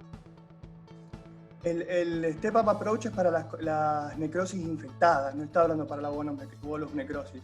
En un paciente en el cual tiene una necrosis infectada que te lo descompensa, lo que se le va haciendo es el step-up approach, eso está bien. Uno va colocando percutáneos para ir limitando el caso, y muchas veces con el percutáneo solo basta, muchas veces hay que llevarlo a la necrosectomía, pero es otro cuadro. Una necrosis pancreática es distinto a esto. Él tenía una colección necrótica que muy probablemente se haya infectado, por lo cual le pusimos antibióticos, pero no es una colección necrótica como infectada, como se habla del step-up approach. Acá ya llegamos a una WOM, que es una colección que ya tiene la pared. Ya no estamos hablando del mismo algoritmo. En el caso de que le hubiésemos puesto unos percutáneos a este paciente hubiese tenido una fístula pancreática externa de muy alto débito, que probablemente no resuelva tan simple como con lo que pasó. Cuando uno ya tiene la wall of necrosis, lo que se trata de hacer siempre es la cistogastro, que puede ser endoscópica en el caso de que sea muy líquida y que sea todo supramesocolónico, o puede ser abierto, como fue lo que hicimos nosotros. Es una mezcla de las dos cosas, pero no es una necrosis infectada. Una necrosis infectada pancreática te lleva a que el paciente se descompense, te lleva a otras causas, y el mismo Step Up Approach está hablando ya de los pacientes que se empiezan a intervenir. Si a un paciente se le pone antibióticos y el paciente resuelve teniendo solamente algunos síntomas como taquicardia, pero que no está descompensado, no se le hace nada. No se le trata de poner percutáneos. Se lo trata de esperar hasta que ya se forma una pared para poder resolverlo de alguna de estas formas.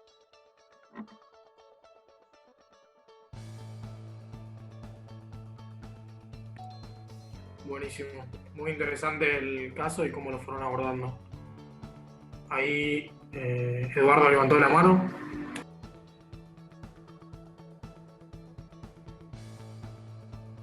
Estás habilitado, Edu, cuando quieras hablar. No, lo apago el micrófono de acá y no me cuenta. Muy bueno el caso, la verdad que es un caso que, bueno,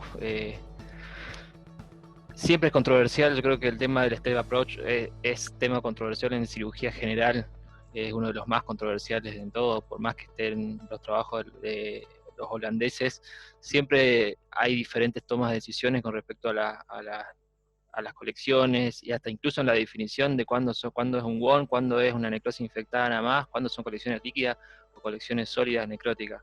Como decía Juan Cruz también, creo que muchos podríamos haber, de acuerdo a las instituciones, abordado diferente al paciente. Es interesante con la presentación de cómo lo abordaron ustedes y de alguna forma también osada las conductas. Me parece que es un tema que genera siempre mucha controversia y está buenísimo que lo podamos presentar y que lo puedas explicar también de esa forma. ¿Sí? No sé si alguien más quiere hacer un aporte respecto alguna otra pregunta respecto al caso en particular. Perdón, a mí me faltó responder el tema de la colecistectomía. Sí. Era un paciente que ya iba a entrar a quirófano para hacerse la cirugía y era una paciente que estaba compensada, que estaba bien, que tenía un buen estatus operatorio. En el caso de que uno aborda una necrosis pancreática o alguna colección o alguna resolución quirúrgica de una colección pancreática en una paciente que está descompensado, que está grave, que no tiene buen estatus, se trata de resolver solamente el problema principal, que es la necrosis. Pero en este caso estábamos hablando de una paciente que estaba bien, por lo cual si ya la vamos a operar y la paciente tenía conducta, que tenía indicación quirúrgica de la vesícula esa, como pudieron ver en el video, se trata de resolverlo de todos los problemas. Se ven que tiene la situación de necrosis, pero acá se ven cómo está el ilio todo inflamado, con una inflamación subaguda, lo mismo que la vesícula. ¿Ven? Es una colecistitis importante lo que tiene ella. Perdón si si alguien más tiene alguna otra pregunta. Algo interesante que preguntó Víctor Daniel, que a los cuántos días hacen la próxima imagen. ¿Toman algún protocolo de hacer imagen cada 7 días o repiten de acuerdo a la evolución del paciente? Las tomografías están indicadas en estos pacientes en los cuales uno sospecha la colección pancreática después de la primera semana. Algunos dicen un poco menos, porque uno lo que trata de evaluar es si tiene necrosis pancreática o si tiene alguna colección o alguna complicación local. Esto se hace después del 5º o 7º día, se puede hacer la primera tomografía. La segunda tomografía indicada está a las 4 semanas, que es cuando ya vamos a pensar en una resolución quirúrgica del caso. En el caso de que la paciente evolucione favorablemente. Las tomografías entre medio de estas dos se piden solamente en algún cambio en la clínica del paciente. Pero si en el caso de que la paciente evolucione bien desde la primera tomografía, se hace directamente a las 4 semanas para pensar en una resolución de la complicación. Bien, perfecto. Agustina, no sé si hay alguien más que quiera hacer una pregunta. ¿Tenés?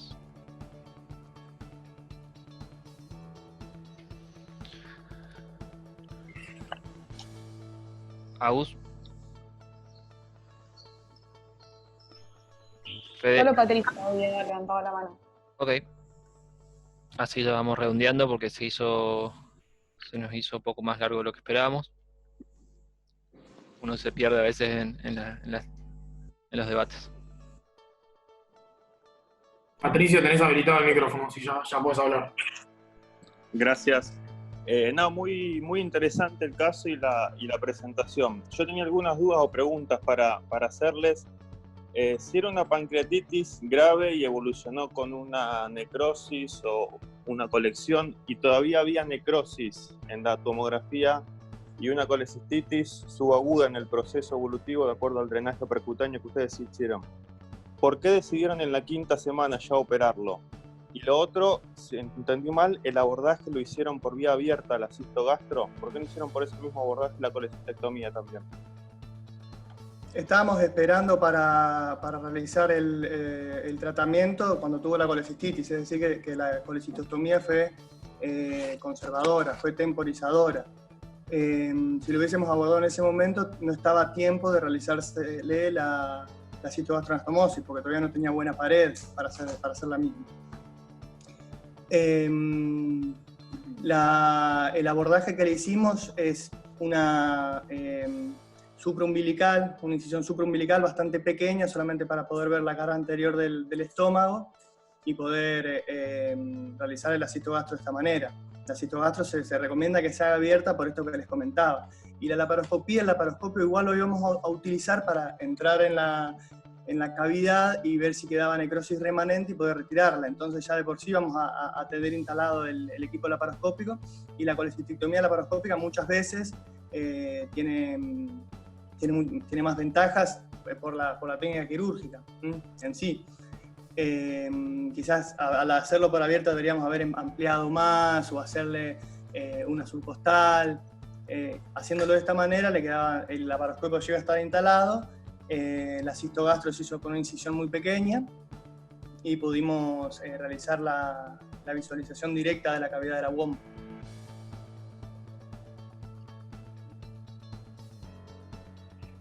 Perfecto, Luciano, muchísimas gracias.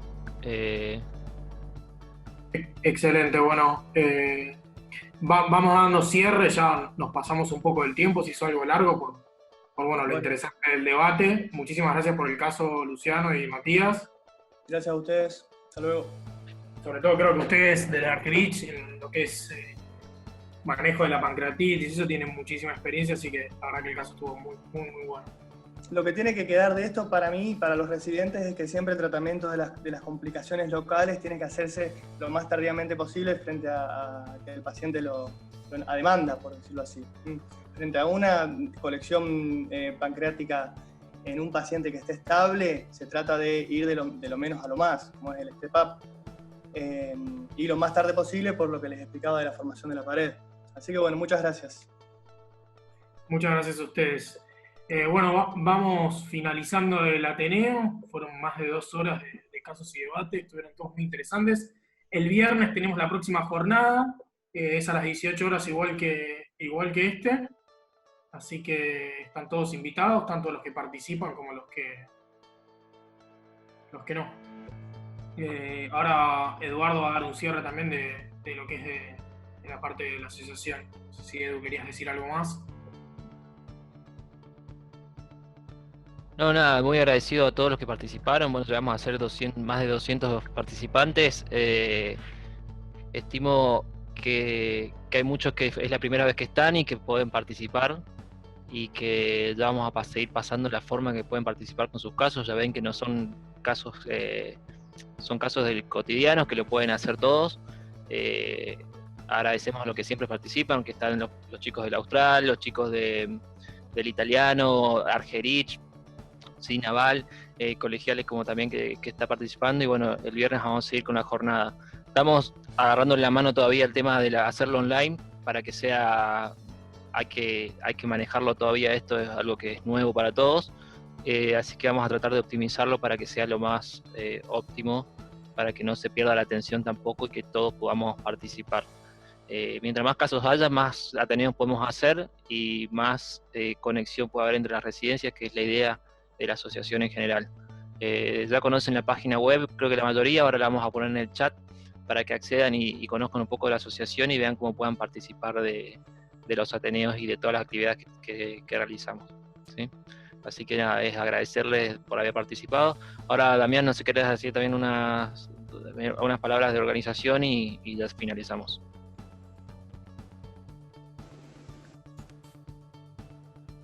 Ya te habilité el audio, Bueno. Emi. ¿Me escuchan? Bárbaro. Hola. Buenísimo. Bueno, agradecer, bueno, la verdad que la apertura de este año de la Ateneo Interresidentes, nada más que agradecer a los participantes. Como dijo Edu, superamos nuestra expectativa, tuvimos un pico de más de 200 participantes, otros tanto por YouTube. A los disertantes que nos trajeron unos casos muy interesantes, es lo más enriquecedor para nosotros. Y sobre todo a los coordinadores, Fe, Agus, Fe, que están trabajando muy duro para que te salga. Créeme que es armar un rompecabezas y la verdad que salió todo muy bien. Falta ajustar cosas que obviamente lo vamos a hacer. Y el viernes contamos con la presencia de todos ustedes. Los invitamos a participar de nuestra página, nuestro Instagram. Y bueno, felicitaciones. Gracias a todos.